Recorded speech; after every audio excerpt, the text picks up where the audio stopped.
നമ്മൾ ആദ്യം മുതൽ കേട്ട ദൂത് തന്നെയാ, നാം അന്യോന്യം സ്നേഹിക്കണം. അതാണ് യോഹന്നാന്റെ 3 ലേഖനം, ദൈവസ്നേഹം. ഈ വിധത്തിൽ സ്നേഹത്തിലും കടപ്പാടിലും കടമകളിലും ഒക്കെ അധിഷ്ഠിതമായി ജീവിക്കുന്ന ദൈവകുഞ്ഞുങ്ങളോട് യൂദയുടെ ലേഖനത്തിൽ കർത്താവ് പറയുന്നുണ്ട്, വീഴാതവണ്ണം നിങ്ങളെ സൂക്ഷിച്ചു നിർത്തും. അപ്പോൾ വീഴാതവണ്ണം നമ്മളെ സൂക്ഷിച്ചു നിർത്തുന്ന സർവശക്തനായ ഒരു ദൈവ സ്വർഗത്തിലുണ്ട്. അപ്പോൾ യൂദയുടെ ലേഖനത്തിൽ വീഴാതവണ്ണം ദൈവം നമ്മെ സൂക്ഷിക്കുന്നു. അപ്പോൾ തന്നെ നാം നമ്മെ തന്നെ സൂക്ഷിച്ചു വേണം ഈ ദുഷ്ടലോകത്തിൽ ജീവിക്കാൻ. അങ്ങനെയെങ്കിൽ ദൈവത്താൽ സൂക്ഷിക്കപ്പെട്ടും തന്നെത്താൻ സൂക്ഷിക്കപ്പെട്ടുമിരിക്കുന്ന ദൈവകുഞ്ഞുങ്ങൾ, യൂദയുടെ ലേഖനം. ഒന്നുകൂടെ ഒടുവിൽ പറഞ്ഞാൽ, ദൈവത്താൽ സൂക്ഷിക്കപ്പെട്ടും തന്നെത്താൻ സൂക്ഷിക്കപ്പെട്ടുമിരിക്കുന്ന ദൈവകുഞ്ഞുങ്ങളോട് വെളിപ്പാട് പുസ്തകത്തെ കർത്താവ് ഇങ്ങനെ പറയുന്നു, ഇതാ ഞാൻ വേഗം വരുന്നെന്ന്. കർത്താവ് വേഗം വരുന്നുവെന്ന് പറയുമ്പോൾ സഭ ഒന്നടങ്കം പറയണം, ആമേൻ, കർത്താവായ യേശുവേ വരേണമേ. ഇതാണ് നമ്മുടെ പ്രത്യാശ. ഈ പ്രത്യാശയ്ക്ക് പത്രോസ് കൊടുത്തിരിക്കുന്ന ഒരു പ്രയോഗമുണ്ട്, ജീവനുള്ള പ്രത്യാശ. ഈ പ്രത്യാശ ഇതര മതസ്ഥർക്ക് ഇല്ല. ഈ പ്രത്യാശ ഇനി ഇതര മതസ്ഥരെന്നുള്ള വിഷയമല്ല, ക്രൈസ്തവ ലോകത്തിലും എല്ലാവർക്കും ഒന്നും ഈ പ്രത്യാശ ഇല്ല. ഏത് പ്രത്യാശ? യേശു വരുമെന്നും ഇവിടുന്ന് പോകണം. അതങ്ങനെ പഠിപ്പിക്കുന്നുമില്ല. പോകണമെന്ന് അങ്ങനെ വലിയ തൃപ്തി എല്ലാവർക്കും ഒന്നും ഇല്ല. ആ നോട്ടോ ഇരിപ്പം കാണുമ്പോൾ അറിയാം. അപ്പോൾ ഇത് ഇതര മതസ്ഥർക്കില്ല. ക്രൈസ്തവ ലോകത്തിലും എല്ലാവർക്കും ഈ പ്രത്യാശ ഇല്ല, യേശു വരുമെന്നും പോകുമെന്നും. പിണങ്ങരുത്. പെന്തിക്കോസിലും എല്ലാവർക്കും ഒന്നും ഈ പ്രത്യാശ ഇല്ല, യേശു വരുമെന്ന് ഇവിടുന്ന് പോകുമെന്നൊന്നും പ്രത്യാശ എല്ലാവർക്കും ഇല്ല. ഞാന് എന്നെയും കൂടെ പ്രതിക്കൂട്ടി കേട്ടുക, പാസ്റ്റർമാരിലും എല്ലാവർക്കും ഒന്നുമില്ല ഈ പ്രത്യാശ. അപ്പോൾ ഒരു ചെറിയ ശേഷിപ്പ് മാത്രമേ ഉള്ളൂ യേശുവിന്റെ വരവിൽ പോകാനായിട്ട് ഒരുക്കപ്പെടുന്നവർ. ദൈവത്തിന് മഹത്വം. എന്നാൽ ഒരു കാര്യം ഇന്ന് പകൽ ഉറപ്പിച്ചും തറപ്പിച്ചും പറയാ, നാം പ്രതീക്ഷിക്കുന്ന, നമ്മെ രക്ഷിച്ച് നമ്മെ വീണ്ടെടുത്ത് നമ്മുടെ പാപത്തെ മോചിച്ച് രോഗത്തെ സൗഖ്യമാക്കി സമാധാനം നൽകിയ നമ്മുടെ അരുമനാഥൻ വരാൻ പോവുക. വചനം പഠിപ്പിക്കുന്നത് ഇനി എത്രയും അല്പകാലം കഴിഞ്ഞിട്ട് വരുവാനുള്ളവൻ വരും. ഏകവചനത്തിലാ കൊടുത്തേക്കുന്ന വരുവാനുള്ളവൻ. അപ്പൊ ഏകവചനമാണ്. ഒരുവനേ വരാനുള്ളൂ, അത് നമ്മുടെ മിശിഹാതം വരാനാ. ചിലർ താമസമെന്ന് വിചാരിക്കുന്നത് പോലെ കർത്താവ് തന്റെ വാഗ്ദത്തം നിവർത്തിപ്പാൻ താമസിക്കുന്നില്ല. എല്ലാവരും മാനസാന്തരപ്പെടണമെന്ന് വെച്ചവൻ ദീർഘക്ഷമ കാണിക്കുക. ആമേൻ, സ്തോത്രം. നാം പ്രതീക്ഷിക്കുന്ന നമ്മുടെ കർത്താവ് വരാറായി. Price the Lord. ഞാൻ വേഗം വരുന്നെന്നാ എഴുതിയിരിക്കുന്നത്. അപ്പോൾ നമ്മുടെ പ്രതീക്ഷ യേശുക്രിസ്തുവിന്റെ വീണ്ടും വരവാണ്. ഈ പ്രതീക്ഷയും പ്രത്യാശയൊക്കെ ഉള്ളത് കൊണ്ടായി കഷ്ടങ്ങളും രോഗങ്ങളും പ്രയാസങ്ങളും പ്രതികൂലങ്ങളും ആപത്തുകളും അനർത്ഥങ്ങളും ആക്ഷേപങ്ങളും നിന്ദകളും ഒറ്റപ്പെടലുകളും തിക്താനുഭവങ്ങളും സാമ്പത്തിക ബുദ്ധിമുട്ടും മാനഹാനി ആക്ഷേപങ്ങളൊക്കെ വന്നിട്ടും നല്ല പയറുപോലെ നമ്മൾ നിൽക്കുന്നതിന്റെ മർമ്മം യേശുവിന്റെ വരവുള്ളത് കൊണ്ടാണ്. നമുക്കൊരു കാര്യം അറിയാം, കർത്താവ് വരും, നമ്മുടെ മുഴുവൻ കെടുതികളും തീരും. സ്തോത്രം. ഈ പഴയ പാട്ടുകളാണ് ഞാൻ കൂടുതൽ പാടാറുള്ളത്. പുതിയ പാട്ട് എല്ലാം മോശമാണെന്ന് പറയുന്നില്ല, ചിലതുണ്ട്. എങ്കിലും ഒരു 90% അത്ര സുഖമല്ല. അതുകൊണ്ട് ഞാൻ പഴയ പാട്ട് പാടുന്നതിനോട് ഇഷ്ടം. പുതിയ പാട്ട് എല്ലാം മോശമാണെന്നും പറയത്തില്ല, ചിലതൊക്കെ നല്ല വരികളുണ്ട്. അത് കേൾക്കുമ്പോഴും പാടുമ്പോൾ ഒരു സുഖമുണ്ട്. എങ്കിലും മിക്കതും അത്ര സുഖമായിട്ട് എനിക്ക് തോന്നുന്നില്ല. കാരണം അതിനകത്ത് പലതിനകത്ത് ഒന്നുമില്ല. പിന്നെ പിള്ളേരുടെ ഭാഷ പറഞ്ഞ ഓളം ഉണ്ടാക്കാൻ കൊള്ളാം. അപ്പൊ അതുകൊണ്ട് പഴയ പാട്ടുകളൊക്കെയാ പാടുന്നത്. 2 ശീലൊക്കെ പാടുമ്പം അവിടെ ഇവിടെയൊക്കെ പഴയ ആൾക്കാരൊക്കെ ഇരിക്കുന്നതായിട്ട് കാണുന്നു. അപ്പൊ അതുകൊണ്ട് പഴയ വിശ്വാസികൾ ചവിണ്ടതൊക്കെ ഇരിക്കുന്നത് ഞാൻ കാണുന്നുണ്ട്. അപ്പൊ അതുകൊണ്ട് 2 ശീലൊക്കെ പാടുമ്പം ചേർന്ന് പാടി നമുക്ക് ദൈവത്തെ ഒന്ന് മഹത്വപ്പെടുത്തണം. അപ്പൊ നമ്മുടെ ഈ പങ്കപാടും ദുരിതങ്ങളും കഷ്ടങ്ങളും ഈ പ്രയാസങ്ങളെല്ലാം മാറുന്നത് യേശുവിന്റെ പ്രത്യക്ഷതയില്ല. സ്തോത്രം. പണ്ടിങ്ങനെ പാടുകല്ലേ, പങ്കപ്പാട് ഓരോന്നും ശങ്ക കൂടാതെ പങ്ക മാകേറ്റിയ പൊന്നേശുവേ പങ്ക പാടോരോന്നും ശങ്ക കൂടാതെ പങ്ക മാകേറ്റിയ വന്നു കാൺമാൻ ആശയേറിയിടുന്നേ അങ്ങു ചെന്നു കാൺമാൻ കോതിയേറിയിടുന്നേ വന്നു കാൺമാൻ ആശയേറിയിടുന്നേ അങ്ങു ചെന്നു കാൺമാൻ കോതി. അപ്പൊ നമ്മുടെ കർത്താവിന്റെ പ്രത്യക്ഷതയിലാണ് സകല പ്രശ്നങ്ങളും നമ്മോട് ബന്ധപ്പെട്ട് പരിഹരിക്കുന്നത്. അപ്പോ ഇന്ന് പകൽ തെസ്സലോനിക്ക ലേഖനം 3-ാം അധ്യായത്തിന്റെ 13-ാം വാക്യമാണ് വായിച്ചത്. പൗലോസ് തെസ്സലോനിക്കർക്ക് 2 ലേഖനം എഴുതി. 1-2 ലേഖനം. ഈ 2 ലേഖനത്തിൽ 2 വിഷയമാണ് പൗലോസ് കൊണ്ട് സ്ഥാപിച്ചിരിക്കുന്നത്. 2 ലേഖനത്തിൽ 2 വിഷയം. 1-ാം ലേഖനത്തിലെ വിഷയം യേശു ക്രിസ്തുവിന്റെ പ്രത്യക്ഷത. 2-ാം ലേഖനത്തിലെ വിഷയം എതിർ ക്രിസ്തുവിന്റെ പ്രത്യക്ഷത. 2 ക്രിസ്തുവ, യേശു ക്രിസ്തുവും എതിർ ക്രിസ്തുവും. ചില ആൾക്കാർ അന്തിക്രിസ്തു എന്നൊക്കെ പറയും. അത് ബോധമില്ലാഞ്ഞിട്ട് പറയുന്നതാണ്. സങ്കീർത്തനത്തിൽ ഒരു വാക്യമുണ്ട്, അവർക്ക് ഒരു ബോധവും ഇല്ലെന്ന്. അവർക്ക് ഒരു ബോധവും ഇല്ല. അപ്പൊ അന്തിക്രിസ്തു എന്നൊരു പ്രയോഗമില്ല. ശരിയായ പ്രയോഗം എതിർ ക്രിസ്തു. അപ്പോൾ രണ്ട് ലേഖനത്തിലെ രണ്ട് വിഷയം. ഒന്നാം ലേഖനം യേശു ക്രിസ്തുവിന്റെ പ്രത്യക്ഷത, രണ്ടാം ലേഖനം എതിർ ക്രിസ്തുവിന്റെ പ്രത്യക്ഷത. ഇങ്ങനെ ചില പ്രയോഗം ബൈബിളിലുണ്ട്. യേശു ക്രിസ്തുവും എതിർ ക്രിസ്തുവും എന്ന് പറഞ്ഞതുപോലെയാണ് ഒന്നാമത്തെ ആദാമും രണ്ടാമത്തെ ആദാമും. ഒന്നാമത്തെ ആദാമും ഒടുക്കത്തെ ആദാം. ഇന്നാളൊരു തള്ള പറഞ്ഞു ഒടുക്കത്തെ ആദാമാന്ന് പറഞ്ഞു. ഞാൻ പറഞ്ഞതല്ല, അങ്ങനെ പറയരുത്. ഒടുക്കത്തെ ആദാം സ്വരത്തിൽ അർത്ഥമുണ്ട്. അപ്പൊ ഒന്നാമത്തെ ആദാമും ഒടുക്കത്തെ ആദാമും ഇതുപോലൊരു പ്രയോഗമാണ് ഒന്നാം മരണവും രണ്ടാം മരണവും. അപ്പൊ യേശു ക്രിസ്തുവും എതിർ ക്രിസ്തുവും, ആന്റി ക്രൈസ്റ്റ്. അപ്പോ ഒന്നാം ലേഖനത്തിലെ വിഷയം യേശു ക്രിസ്തുവിന്റെ പ്രത്യക്ഷത, രണ്ടാം ലേഖനത്തിലെ വിഷയം എതിർ ക്രിസ്തുവിന്റെ പ്രത്യക്ഷത. രണ്ടാം ലേഖനം എതിർ ക്രിസ്തുവിന്റെ പ്രത്യക്ഷതയാണെന്ന് തെളിവിന് ഒരു വാക്യം. രണ്ടാം ലേഖനം 2-ാം അധ്യായം 9-ാം വാക്യം. തന്റെ പ്രത്യക്ഷതയുടെ പ്രഭാവത്താൽ, അല്ലല്ല 9-ാം വാക്യം. അധർമ്മമൂർത്തിയുടെ പ്രത്യക്ഷത. വെട്ടമുണ്ടോ അവിടെ? കാണാം. അപ്പൊ ശ്രദ്ധിക്കുക, രണ്ടാം ലേഖനത്തിലെ വിഷയം എതിർ ക്രിസ്തുവിന്റെ പ്രത്യക്ഷത. അതിന് തെളിവിന് വാക്യമാണ് രണ്ടാം ലേഖനം 2-ാം അധ്യായം 9-ാം വാക്യം. അധർമ്മമൂർത്തിയുടെ പ്രത്യക്ഷത. അധർമ്മത്തിന്റെ മർമ്മം, അധർമ്മത്തിന്റെ വ്യാപാരം, അധർമ്മമൂർത്തി, നാശയോഗ്യൻ, ഇങ്ങനെയുള്ള പദങ്ങളാണ് എതിർ ക്രിസ്തുവിന് ആ ലേഖനത്തിൽ കൊടുത്തിരിക്കുന്നത്. അപ്പോൾ രണ്ടാം ലേഖനത്തിലെ വിഷയം എതിർ ക്രിസ്തുവിന്റെ പ്രത്യക്ഷത. അതാണ് രണ്ടാം ലേഖനം 2:9 അധർമ്മമൂർത്തിയുടെ പ്രത്യക്ഷത. അതെ, ഒന്നാം ലേഖനത്തിലെ വിഷയം യേശു ക്രിസ്തുവിന്റെ പ്രത്യക്ഷത. ഒന്നാം ലേഖനത്തിൽ 5 അധ്യായമുണ്ട്. 5 അധ്യായത്തിലും പൗലൂസ് അരക്കിട്ടുറപ്പിച്ചു യേശു പ്രത്യക്ഷപ്പെടുമെന്ന്. എന്ന് പറഞ്ഞാൽ ആ വിഷയത്തിൽ സംശയം ഉണ്ടാകരുത്, യാതൊരു അപാകതകളും ഉണ്ടാകരുത്. യേശു ക്രിസ്തു പ്രത്യക്ഷപ്പെടുമെന്നുള്ളത് ഉറപ്പിച്ച് തറപ്പിച്ചോടെ എഴുതിയിരിക്കുക. അപ്പോൾ ഒന്നാം ലേഖനത്തിൽ 5 അധ്യായമുണ്ട്. 5 അധ്യായത്തിലും പൗലോസ് അരക്കിട്ടുറപ്പിച്ചു യേശു പ്രത്യക്ഷപ്പെടും. വായിക്കാം. ഒന്നാം ലേഖനം 1:9, 10, 2:19, 3:13, 4:13 മുതൽ 18 വരെ, 5:23 ക്രമത്തിൽ ഉറക്കെ വായിക്കാം. ഞങ്ങൾക്ക് നിങ്ങളുടെ അടുക്കൽ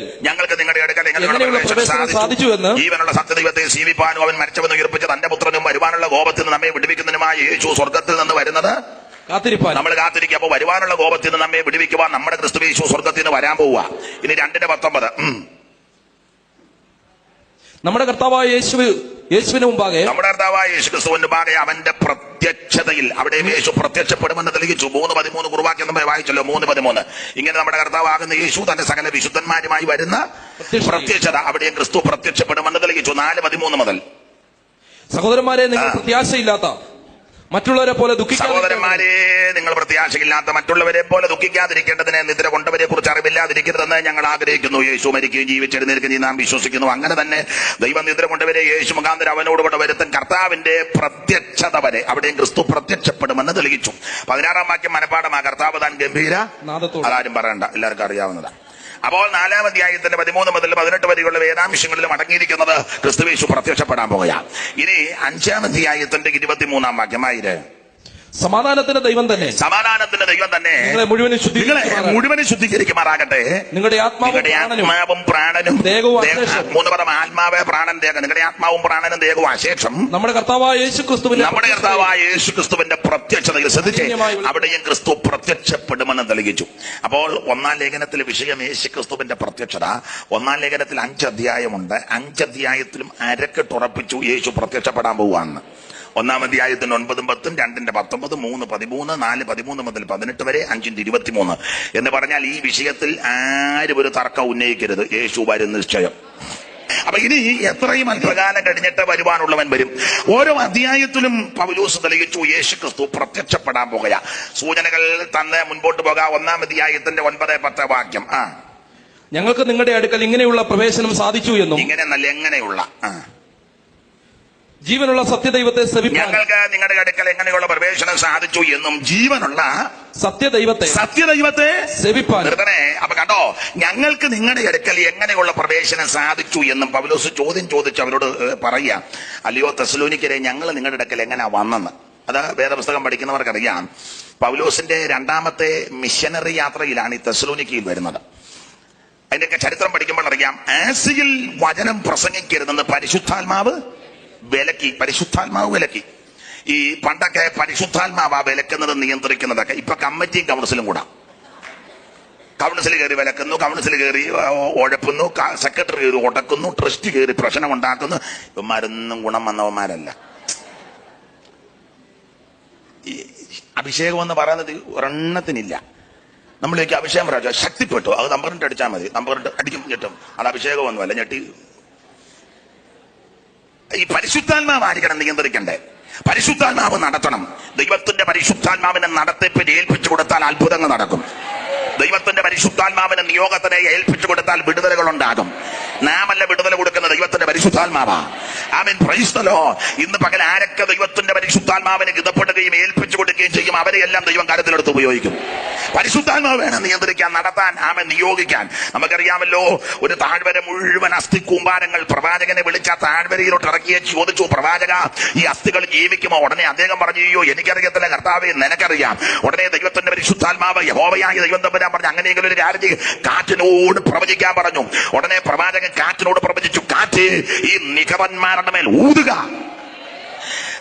പെട്ടെന്ന് ദൈവത്തിന്റെ പരിശുദ്ധാത്മാവിന്റെ കാറ്റ്, പല കാറ്റുണ്ട് വേറെ പുസ്തകത്തിൽ, കൊടുങ്കാറ്റ്, പെരുങ്കാറ്റ്, ഈശാനമൂലം, മടതിക്കാറ്റ്, തെന്നിക്കാറ്റ്, തെക്കൻ കാറ്റ്, മന്ദമാരുതൻ, അതുപോലെ ഈശാനം, പല കാറ്റുകളുണ്ട്. ഇത് പരിശുദ്ധാത്മാവിന്റെ കാറ്റ്. പരിശുദ്ധാത്മാവിന്റെ കാറ്റിനോട് പ്രവചിച്ചു, കാറ്റ് ഈ നിഗതന്മാരുടെ മേൽ ഊതുക. താൻ പ്രവചിച്ചു കൊണ്ടിരുന്നപ്പോൾ കാറ്റ് വന്ന് താഴ്വരയിൽ ചുറ്റിക്കടിച്ച് അസ്ഥിയോട് യോജിച്ചു, ഞരമ്പ് വന്നു, തൊക്ക് വന്നു. അവൻ ഒരു വലിയ സൈന്യമായിട്ട് എഴുന്നേറ്റുന്നു. എന്ന് പറഞ്ഞാൽ ഇന്ന് പകൽ ദൈവത്തിന്റെ പരിശുദ്ധാത്മാവിന്റെ നടത്തിപ്പിനും നിയോഗത്തിനും ആലോചനയ്ക്ക് ആരൊക്കെ ഏൽപ്പിച്ചു കൊടുക്കും. അങ്ങനെ ഏൽപ്പിച്ചു കൊടുക്കുമ്പോൾ യോജിക്കാത്തത് യോജിക്കും, ക്രമീകരിക്കാത്തത് ക്രമീകരിക്കും.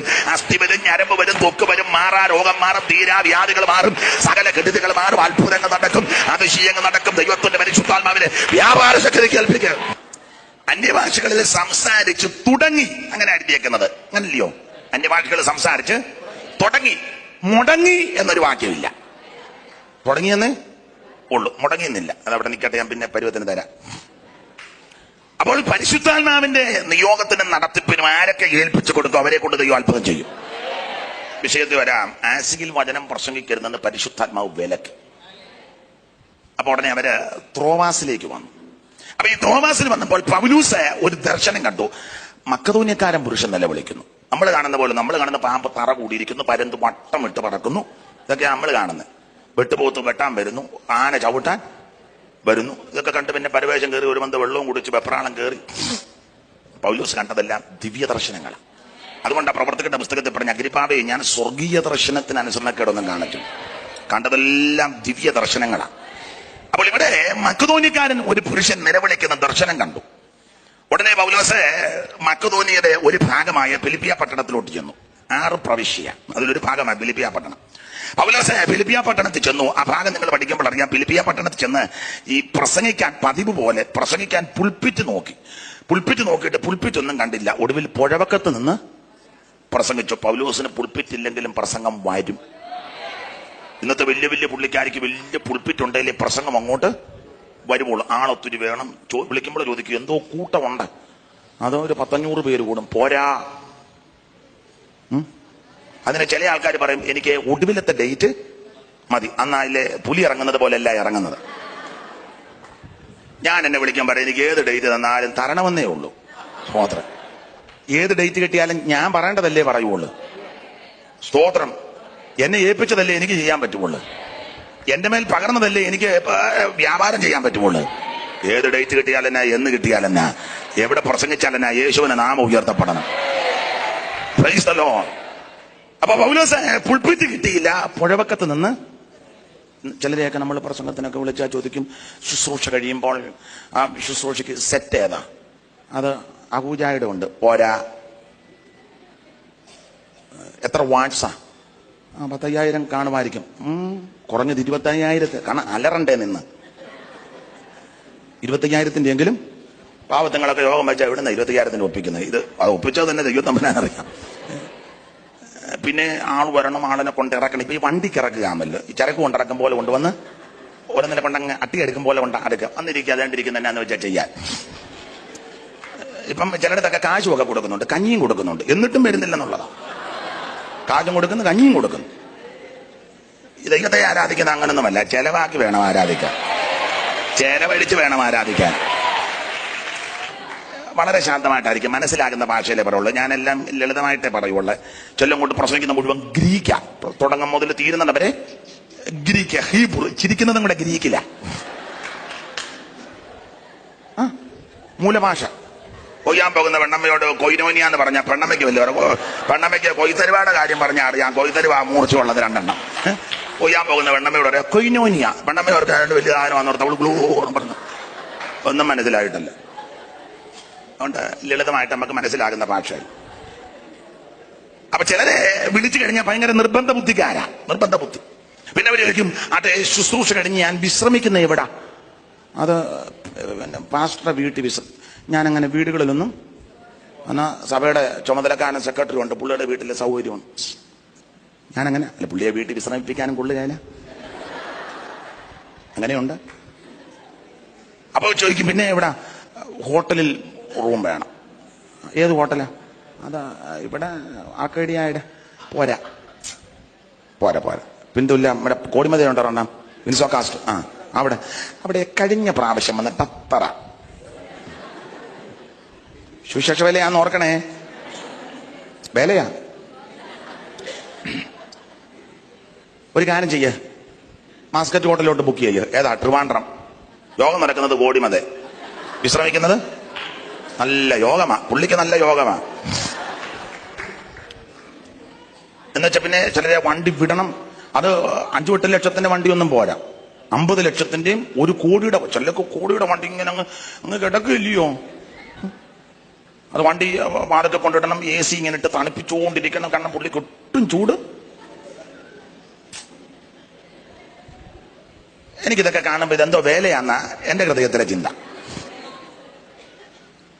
ഏതവസ്ഥയിലും കർത്താവിനെ ശുശ്രൂഷിക്കണം. പൗലോസ് പറഞ്ഞു, താഴ്ചയിലിരിപ്പാനും സമൃദ്ധിയിലിരിപ്പാനും തൃപ്തനായിട്ടിരിപ്പാനും വിശന്നിരിപ്പാനും എല്ലാം ഞാൻ ശീലിച്ചെന്ന. ഏത് സാഹചര്യത്തിലും ദൈവത്തെ മഹത്വപ്പെടുത്തണം. പുൾപിറ്റ് ഉണ്ടെങ്കിലും പ്രസംഗിക്കണം, പുൾപിറ്റ് ഇല്ലേലും പ്രസംഗിക്കണം. വിളിക്കുന്നവരെന്താ ക്രമീകരിക്കുന്നത് അത് അനുഭവിച്ചോണം. നാടൻ ഭാഷ പറഞ്ഞാൽ നമ്മളായിട്ടൊരു മെനക്കേടൊന്നും ഉണ്ടാക്കരുത്. സ്തോത്രം. അപ്പൊ പൗലോസ് പുൾപിറ്റ് നോക്കി കിട്ടാതെ വന്നപ്പോൾ പുഴവക്കത്ത് നിന്ന് പ്രസംഗിച്ചു. ആ പ്രസംഗത്തിൽ ലുദിയായുടെ ഹൃദയം കർത്താവ് തുറന്നു. കർത്താവ് ലുദിയായുടെ ഹൃദയം തുറന്നു. ഈ തുറക്കാൻ കാര്യമുണ്ട്. അവിടെ ഒരു വാക്യമുണ്ട്, അവള് പൗലോസ് സംസാരിച്ച വചനം ശ്രദ്ധിച്ചു. ലോകത്തിന് വന്നിച്ച് തുറക്കണേ എന്ന് പറഞ്ഞാലും തുറക്കുകയില്ല, ശ്രദ്ധിച്ചിരിക്കണം.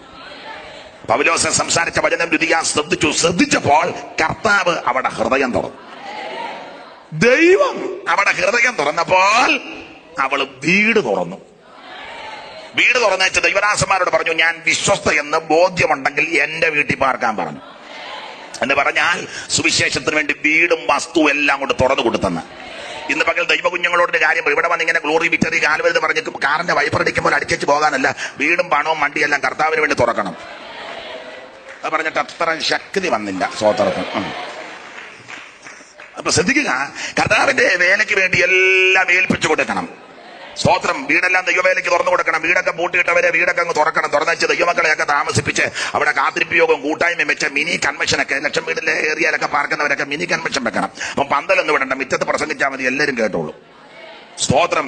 കർത്താവിന് വേണ്ടി എല്ലാം തുറന്നു കൊടുക്കണം. ദൈവത്തിന്റെ നാമത്തിന് വേണ്ടി ചുമല് കൊടുത്താൽ, വേലയ്ക്ക് ചുമല് കൊടുത്താൽ അത് മറന്നു കളയുവാൻ ദൈവം അനീതിയുള്ള ദൈവമല്ല.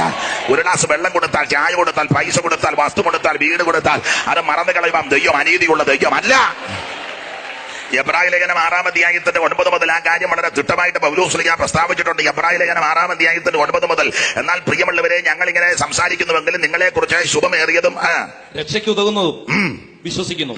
ദൈവം നിങ്ങളുടെ പ്രവൃത്തിയും ദൈവം നിങ്ങളുടെ പ്രവൃത്തിയും വിശുദ്ധന്മാരെ ശുശ്രൂഷിച്ചതിനാലും തന്റെ നാമത്തോട് കാണിച്ച സ്നേഹവും മറന്നു കളയുവാൻ തക്കവണ്ണം അനീതിയുള്ള ദൈവമല്ല. ഇന്ന് പകൽ ഒരു കാര്യം ദൈവമക്കൾ ഉറപ്പ് പ്രാപിക്കണം.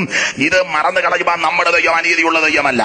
നീ പ്രാർത്ഥിക്കുന്നത്, ഉപവസിക്കുന്നത്, ആരാധിക്കുന്നത്, കൂട്ടായ്മയ്ക്ക് വരുന്നത്, കർത്താവിന്റെ പേരിലേക്ക് ചെലവിടുന്നത്, സ്വോത്രകാഴ്ച കിട്ടുന്നത്, വീട് തുറക്കുന്നത്, വണ്ടി തുറക്കുന്നത്, വസ്തു കൊടുക്കുന്നത് ഒന്നും മറന്നു കളയുവാൻ ദൈവം അനീതിയുള്ള ദൈവമല്ല. അതല്ല, ഓർത്ത് അനുഗ്രഹിക്കുന്നൊരു ദൈവമുണ്ട്.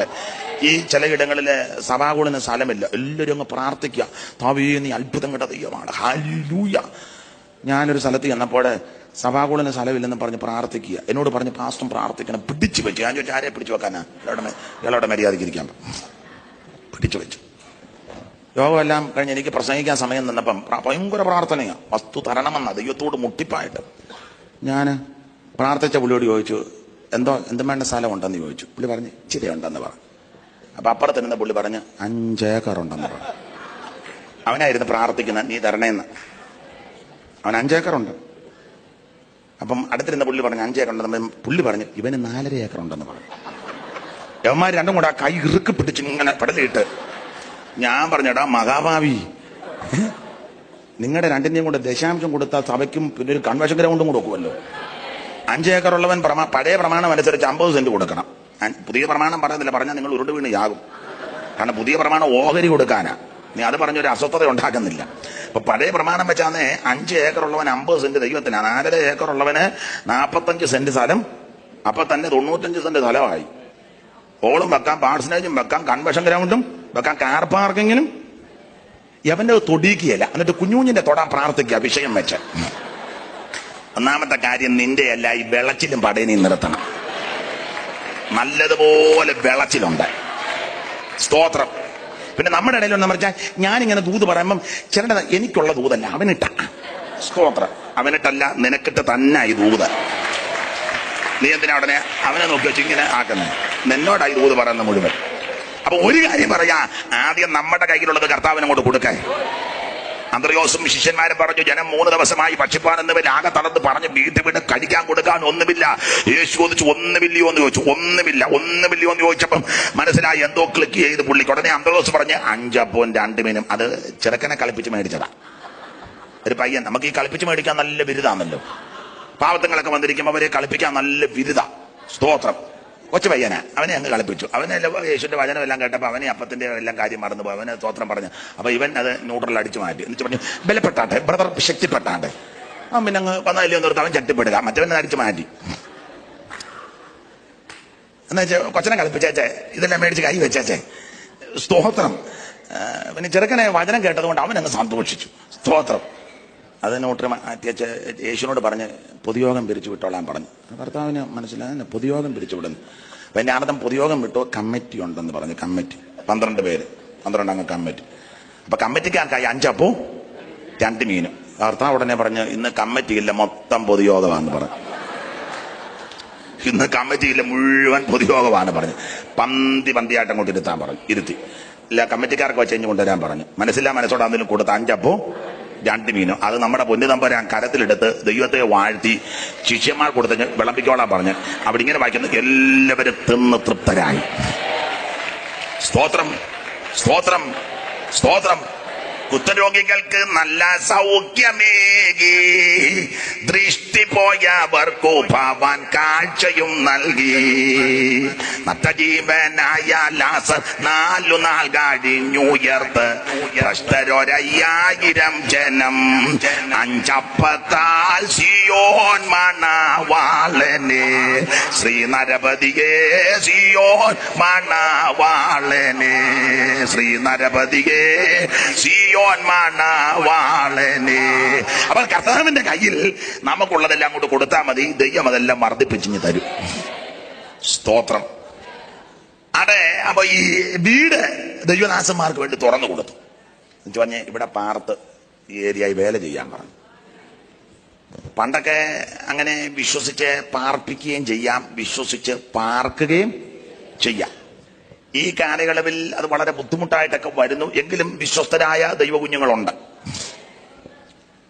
പണ്ടൊരാളെ വിശ്വസിച്ച് പാർപ്പിച്ചു. നേരം വെളുത്ത് പോകാൻ നേരത്ത് ചോദിച്ചു, അമ്മമ്മേ ഷീറ്റ് മടക്കി തരണോ എന്ന് ചോദിച്ചു. അയ്യോ വേണ്ട എന്ന് പറഞ്ഞു. ഉടനെ അത് മടക്കി പുള്ളിയുടെ പെട്ടിയിലങ്ങ് വെച്ചു. മടക്കി തരണോന്നല്ലയോ ചോദിച്ചേ?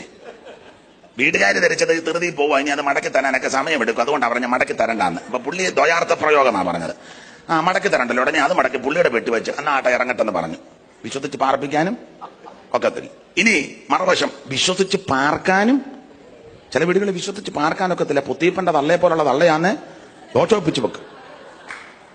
ഓസേപ്പകത്തോട്ട് കയറിയപ്പോൾ അവള് ഒരു പിടി തുണിയാല്. പിന്നെ ഓസേപ്പ് തുണി കിട്ടാച്ചങ്ങ് ഓസേപ്പടുത്ത് തുണി പോയെങ്കിൽ പുളിമുട്ടി ചെന്നാൽ തുണി കിട്ടും. ജീവിതം പോയാൽ ഒരു കടയിലും കിട്ടുകയല്ല. തുണി പോയാൽ 3 മീറ്റർ തുണി ശീമാട്ടി ചെന്ന് കിട്ടും. ജീവിതം പോയാൽ ഏത് ശീമാട്ടിയിലാണ് കിട്ടുന്നത്? ഒരു ശീമാട്ടിയിലും ജീവിതമില്ല. ജീവിതമെല്ലാം കളഞ്ഞു മുടിച്ചേച്ച് കടക്കാരോട് ജവളിക്കടക്കാരോട് ചോദിക്കുക, ജവളിക്കടക്കാരൻ തങ്കച്ചാച്ചിന് ജീവിതം തരാൻ പറഞ്ഞാൽ തങ്കച്ച പറയാം എന്റെ ജീവിതം 40 കൊല്ലം മുമ്പേ പോയി കിടക്കാം, പിന്നെ ഈ കടയുള്ളത് കൊണ്ട് ഞാൻ ഇങ്ങനെ പച്ച പിടിച്ച് നിൽക്കുക. ജീവിതം കളഞ്ഞു മുടിക്കരുത്. ഒരൊറ്റ ജീവിതമേ ഉള്ളത്, യേശുവിന് വേണ്ടി ചെലവാക്കിക്കോണം. ഒരൊറ്റ ആയുസേ ഉള്ളൂ, ഒരു ജീവിതമേ ഉള്ളത്, യേശു ക്രിസ്തുവിന് വേണ്ടി മാത്രം. ഈ പുരുഷായുസിൽ നേടിയെടുത്ത ഏറ്റവും വലിയ ഭാഗ്യം യേശുവിനെ കണ്ടുമുട്ടിയതാ. ഈ ആയുസിൽ നമുക്ക് ലഭിച്ച ഏറ്റവും വലിയ മകൾ ഭാഗ്യം യേശുവിനെ രക്ഷിതാവായി സ്വീകരിച്ചതാ. ആരും നഷ്ടപ്പെടുത്തി കളയരുത്. യേശു ക്രിസ്തുവിന് വേണ്ടി വരെ നിൽക്കുക. Price the Lord. അപ്പോൾ പൗലോസിനെ അവിടെ താമസിച്ചു, ശിഷ്യന്മാരോടെ പാർത്ത് കർത്താവിന്റെ വേല ഇങ്ങനെ ചെയ്യുക. ഇങ്ങനെ വേല ചെയ്ത് വരുന്ന അളവില് ഒരു സഹോദരി എന്നും ദൂത് പറയും പത്രോസിന്. പൗലോസ് അവിടെ പാർത്ത് കർത്താവിന്റെ വേല ചെയ്യുക.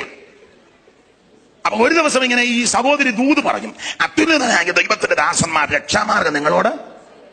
കറക്റ്റ് ദൂതാ, ദൈവത്തിന്റെ ദാസന്മാരുമാ രക്ഷാമാർഗം. ദൂത് കറക്റ്റാ, പക്ഷെ ആത്മാവ് വേറെയായിരുന്നു. ചിലർക്ക് ദൂത് കൃത്യമാ, പക്ഷെ ആത്മാവ്. എനിക്ക് ചില പ്രവചനക്കാരോട് ഇഷ്ടമല്ലാത്തതെന്ന് വെച്ചാൽ അപ്പനും അമ്മയ്ക്കും വെള്ളം കൊടുക്കുകയില്ല, കയറി നിൽക്കുമ്പോ പ്രവചിക്കും. അതെന്തോ ആത്മാവാന്ന്. അപ്പനും അമ്മയ്ക്കും വെള്ളം കൊടുക്കുകയില്ല, കയറി നിൽക്കുമ്പോ അങ്ങ് ചില പറഞ്ഞ് വന്നുകൊണ്ടിരിക്കുന്ന എവിടെ നാന്നാ എനിക്ക് പിടികിട്ടാത്തത്. മാതാപിതാക്കളെ അന്വേഷിക്കാത്തവരും അപ്പനെയും അമ്മയും ബഹുമാനിക്കാത്തവരും സഹോദരങ്ങളോടും മിണ്ടാത്തവരും അയലത്തുകാരോടും മിണ്ടാത്തവരും തമ്മിൽ യോജിപ്പില്ലാത്തവരും ഐക്യതയില്ലാത്തവരൊന്നും ശരിയായ ദൈവാത്മാവല്ല. ആത്മാവ് വേറെയാ. സ്തോത്രം.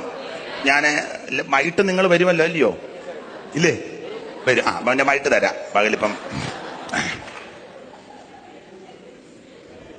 അപ്പൊ പൗലോസ് വിവേചിച്ചു, ആത്മാവ് വേറെയാ.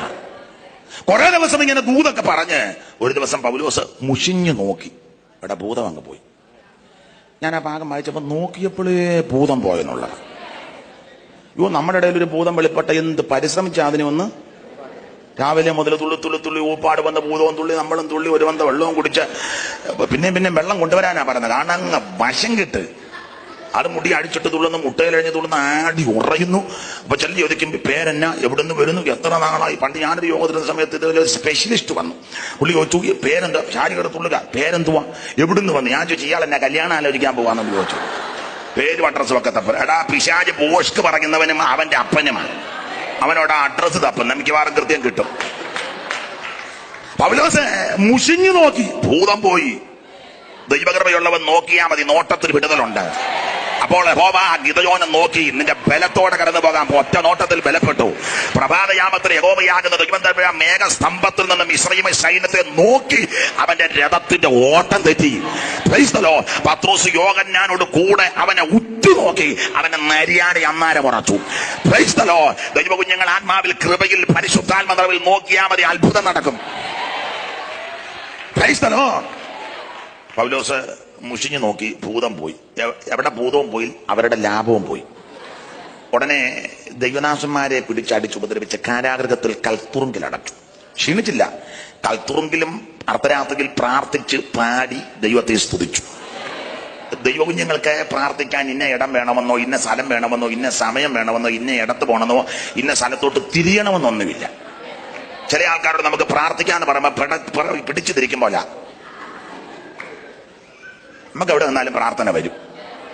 അതിപ്പം KPS മേനോടിനടുത്തിലാണെങ്കിലും, സഭാകൂടിലാണെങ്കിലും, വീട്ടിലാണെങ്കിലും, മരച്ചോട്ടിലാണെങ്കിലും, നടറോഡിലാണെങ്കിലും, ബസ് സ്റ്റോപ്പിലാണെങ്കിലും ദൈവകുഞ്ഞുങ്ങൾക്ക് എവിടെയും പ്രാർത്ഥിക്കാം. അർദ്ധരാത്രിയിൽ പ്രാർത്ഥിച്ച് പാടി ദൈവത്തെ സ്തുതിച്ചു. അന്ന് രാത്രി വിസ്തരിക്കാൻ നേരമല്ല, കാരാഗൃഹ പ്രമാണി രക്ഷിക്കപ്പെട്ടു. അങ്ങനെ ആ മക്കതോന്യക്കാരെ പുരുഷൻ രക്ഷയിലേക്ക് വന്നു. പ്രശ്നം വഷളായതുകൊണ്ട് ദൈവദാസന്മാരെ അവിടുന്ന് തെസ്സലോനിക്കയിലേക്ക് പറഞ്ഞയച്ചു. അങ്ങനെ പൗലോസും ശിഷ്യന്മാരും എല്ലാം കൂടെ തെസ്സലോനിക്കയിൽ വന്ന് 3 ശബത്തിൽ അവിടെ പ്രസംഗിച്ചു. പൗലോസ് വായിച്ചേ 17-ാം അധ്യായത്തിന്റെ 21 മുതൽ വായിച്ചേ. 17-ാം അധ്യായത്തിന്റെ 1 മുതൽ. എന്നാൽ അല്ലല്ല 17-ന്റെ 1 മുതൽ. അവർ അംഫിപൊലീസിലും. എന്തോ പോലീസാ? അംഫിപൊലീസിലും അപ്പോനിയിലും കൂടി കടന്ന് തെസ്സലോനിക്കയിലെത്തി. അവിടെ യഹൂദന്മാരുടെ ഒരു പള്ളി ഉണ്ടായിരുന്നു. വലിയ പള്ളിയല്ല, കൊച്ചുപള്ളിയാ. വലിയ പള്ളിയെ പറയാനുണ്ട്, കത്തീഡ്രൽ പള്ളി. അതല്ല, ഇത് കൊച്ചുപള്ളി. പിന്നെ പൗലോസ് പതിവ് പോലെ അവരുടെ അടുക്കൽ ചെന്ന് 3 ശബത്തിൽ തിരുവെഴുത്തുകളെ ആധാരമാക്കി അവരോട് 3 ശബത്തിൽ തിരുവെഴുത്തുകളെ ആധാരമാക്കി അവരോട് വാദിച്ചു. അപ്പോൾ സംസാരിക്കേണ്ടതും പ്രസംഗിക്കേണ്ടതും പ്രബോധിപ്പിക്കേണ്ടതും എല്ലാം തിരുവെഴുത്തുകളെ ആധാരമാക്കിയ. നമ്മുടെ അടിസ്ഥാനം ദൈവത്തിന്റെ വചനമാ. നമ്മെ വിധിക്കുന്നത് ദൈവത്തിന്റെ വചനം വെച്ചാ. ഇതിന്റെ ഒരു കോപ്പി സ്വർഗത്തിലിരിപ്പുണ്ട്. ഇത് അഴിഞ്ഞു പോകാത്ത നിത്യപ്രത്യാശയുടെ വചനമാ. ഇതെല്ലാം തിരുവെഴുത്തും ദൈവശ്വാസീയമാ. അതുകൊണ്ട് തിരുവചനത്തിനാണ് പ്രാധാന്യം കൊടുക്കേണ്ടത്.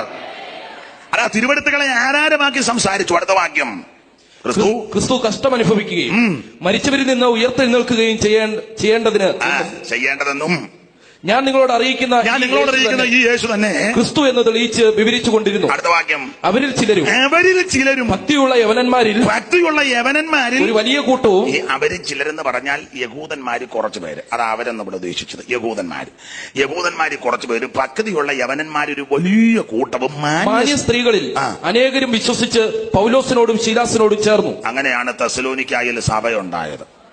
അങ്ങനെയാണ് പൗലോസും ശിഷ്യന്മാരും തെസ്സലോനിക്കയിൽ എത്തിയത്. അതുകൊണ്ടാ 1:9 ചോദിച്ചത്, ഞങ്ങൾക്ക് നിങ്ങളുടെ അടുക്കൽ എങ്ങനെയുള്ള പ്രവേശനം സാധിച്ചെന്ന്. അതിങ്ങനെ സാധിച്ചത്. പൗലോസ് ഇവിടെ വന്ന് വചനം പ്രസംഗിച്ചു, ശക്തിയോടെ വചനം പറഞ്ഞു. ഈ പൗലോസ് വചനം പ്രസംഗിച്ചത് എങ്ങനെയാ? വേറൊരു ഭാഗത്ത് എഴുതിയിരിക്കുന്നത് 3 നിലയിലായിരുന്നു പ്രസംഗം. വായിച്ചേ, 5-ാം വാക്യം വായിക്കാം. 1 തെസ്സലോനിക്കർ 1:5. എങ്ങനെയായിരുന്നു അവിടുത്തെ പ്രസംഗം? 1 തെസ്സലോനി 1:5. ഞങ്ങളുടെ സുവിശേഷം വചനമായി മാത്രമല്ല ശക്തിയോടും പരിശുദ്ധാത്മാവോടും നിശ്ചയത്തോടും. നിർത്തിക്കേ, 3 നിലയിലാണ് സൂക്ഷിച്ചത്. 1 ശക്തി, 2 പരിശുദ്ധാത്മാവ്, 3 ബഹുനിശ്ചയം. ഒരു കർത്താവിന്റെ ദാസൻ, കർത്തൃവേലക്കാരൻ, ഈ 3 നിലയിൽ വേണം ശുശ്രൂഷിക്കാൻ. 1 ശക്തി ഉണ്ടായിരിക്കണം, 2 പരിശുദ്ധാത്മ നിറവ്, 3 ബഹുനിശ്ചയം. ചിലർക്ക് ശക്തിയുണ്ട്, നിശ്ചയമില്ല. ചിലർക്ക് നിശ്ചയമുണ്ട്, ശക്തിയില്ല. സ്തോത്രം. ഇത് രണ്ടും ഉണ്ടെങ്കിൽ പരിശുദ്ധാത്മാവും ചിലർക്ക്. ഈ ബ്രദറുകാർക്ക് നിശ്ചയമുണ്ട്, ശക്തിയില്ല. ബ്രദറുകാർക്ക് ശക്തി ഒന്നുമില്ല, പക്ഷെ നല്ല നിശ്ചയമുണ്ട്. നല്ല നിശ്ചയമാണ്. വചനമൊക്കെ നല്ല കൃത്യമാണ്. എള്ളു കീറി പ്രസംഗിച്ച് കളി, പക്ഷെ യാതൊരു ശക്തി. അതാ എല്ലാം ഉണങ്ങി കൊട്ടതല്ലിയിരിക്കുന്നത്. സ്തോത്രം. ആ കാര്യം പറയുന്നത് തന്നെ. പിന്നെ നമ്മുടെ ഇടയിൽ ഒരു കുഴപ്പം, ശക്തിയാ, നിശ്ചയമില്ല. നല്ല ശക്തിയാ, ഒരു നിശ്ചയവും. തപ്പി ഊപ്പാട് വന്ന വാക്യം കാണുന്നില്ല. അതുപോരാ, ശക്തിയും വേണം, നിശ്ചയവും വേണം, പരിശുദ്ധാത്മ നിറവും വേണം. അപ്പൊ പൗലോസ് ശക്തിയോടും ബഹുനിശ്ചയത്തോടും പരിശുദ്ധാത്മാവോടും കൂടെ 3 ശബത്തിൽ വചനം പ്രസംഗിച്ചു. പൗലോസ് ഇങ്ങനെ വചനം പ്രസംഗിച്ചപ്പോൾ തെസ്സലോനിക്കർ എങ്ങനെ വചനം കേട്ടത്? 6-ാം വാക്യം. അങ്ങനെ പ്രസംഗിച്ചപ്പോൾ എങ്ങനെ കേട്ടു? 6 കഷ്ടം സഹിക്കേണ്ടി വന്നിട്ടും പരിശുദ്ധാത്മാവിന്റെ സന്തോഷത്തോടെ വചനം കൈക്കൊണ്ടു. ദൈവം ഞങ്ങൾ അങ്ങനെ ആയിരിക്കണം വചനം കൈക്കൊള്ളത്. നമുക്കെല്ലാം കഷ്ടങ്ങളും രോഗങ്ങളും പീഡകളും പ്രതികൂലങ്ങളും പ്രതിസന്ധികൾ ഉണ്ടെങ്കിലും ദൈവസന്ധി വരുമ്പോ സന്തോഷത്തോടെ വചനം കൈക്കൊള്ളണം. സന്തോഷത്തോടെ വചനം കൈക്കൊള്ളുന്നവർക്ക് ഈ വചനം കടന്നു വന്ന് ക്രിയ ചെയ്തുകൊണ്ടിരിക്കും. ഇത് അതിവേഗത്തിൽ ഓടുന്ന വചനമായി. എന്റെ വായിന്ന് പുറപ്പെടുന്ന എന്റെ വചനം വെറുതെ എന്റെ അടുക്ക വരത്തിന് ഞാൻ അയച്ച കാര്യം സാധിപ്പിക്കും, ഇഷ്ടമുള്ളതെല്ലാം നിവർത്തിക്കും. രോഗശാന്തിയുടെ വചനമെന്ന് സൗഖ്യമാക്കിയ ചതിരിച്ചു വരുന്നത്. അപ്പോൾ ബഹുകഷ്ടം സഹിക്കേണ്ടി വന്നിട്ടും പരിശുദ്ധാത്മാവിന്റെ സന്തോഷത്തോടെ വചനം കൈക്കൊണ്ടു.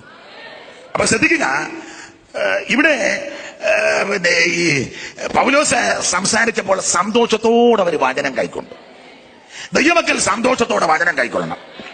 മിക്ക സ്ഥലങ്ങളിലും കാണുമ്പോൾ ഡ്രം അടിക്കുമ്പോഴും കൈയടിക്കുമ്പോഴും ദൂത് പറയുമ്പോഴും പ്രവചിക്കുമ്പോഴും എല്ലാം ഭയങ്കര ഉണർവ്. ഇങ്ങനെ വചനം പ്രസംഗിക്കാൻ തുടങ്ങുമ്പോൾ ഉറങ്ങുന്ന കാണാം. അതൊരു നല്ല പ്രവണതയില്ല. അവർക്ക് നല്ല ട്രീറ്റ്മെന്റ് കൊടുക്കണം. അവരുടെ അസുഖം എന്നാന്ന് ചോദിച്ചാൽ പാദം മുതൽ തല വരെ ദീനമാണ്, അടിതൊട്ട് മുടി വരെ ദീനം, പിന്നെ ചതവും മുറിവും പഴുപ്പും. അതിനൊക്കെ ട്രീറ്റ്മെന്റ് ഉണ്ട്. ഞെക്കി കഴുകണം. പെയിന്റ് അടിച്ച് വിട്ടാൽ ഒക്കത്തില്ല, നല്ല ഞെക്കണം. പണ്ടൊക്കെ കരപ്പനം ചൊറിയൊക്കെ ആയിട്ട് ആശുപത്രി ചെല്ലുമ്പോൾ വേദന കൊണ്ടായിരിക്കും നമ്മൾ ചെല്ലുന്നത്. ചെന്ന് കഴിയുമ്പോൾ ഡോക്ടറും നേഴ്സും കമ്പൗണ്ടറും ഒക്കെ ഉണ്ട്. അപ്പൊ ഇങ്ങനെ നോക്കും. ചില ഡോക്ടർമാർ നോക്കി വെച്ച് എത്ര ദിവസമായെന്ന് ചോദിക്കും. ഒരാഴ്ചയായി. പിന്നെ എന്നെ ഇങ്ങോട്ട് കൊണ്ടുവരാഞ്ഞ് ഒത്തില്ല. പുള്ളി നേഴ്സിനെ വിളിച്ചു പറയില്ല, ഓയിൽമെന്റ് ഒന്ന് തൂത്താക്കാൻ പറയും. അപ്പൊ അവരതുകൊണ്ട് വന്ന് ചെറുതായിട്ട് തൂത്തച്ച് വിടും. നമ്മൾ പറയും നല്ല ഡോക്ടറും നേഴ്സും തൊട്ടേയില്ല. അത് വെച്ചത് വേറെ സാധനമാണ്. ഡോക്ടർക്ക് അറിയാം നാളെ 6:45 നീ തുള്ളിക്കൊണ്ട് ഇവിടെ വരും. അത്ര സാധനമാണ് തേച്ച് വിട്ടേക്കുന്നത്. എന്തിനാണെന്നറിയാമോ? പഴുക്കാൻ വെച്ചതാ. അതാ തൊടാഞ്ഞത്.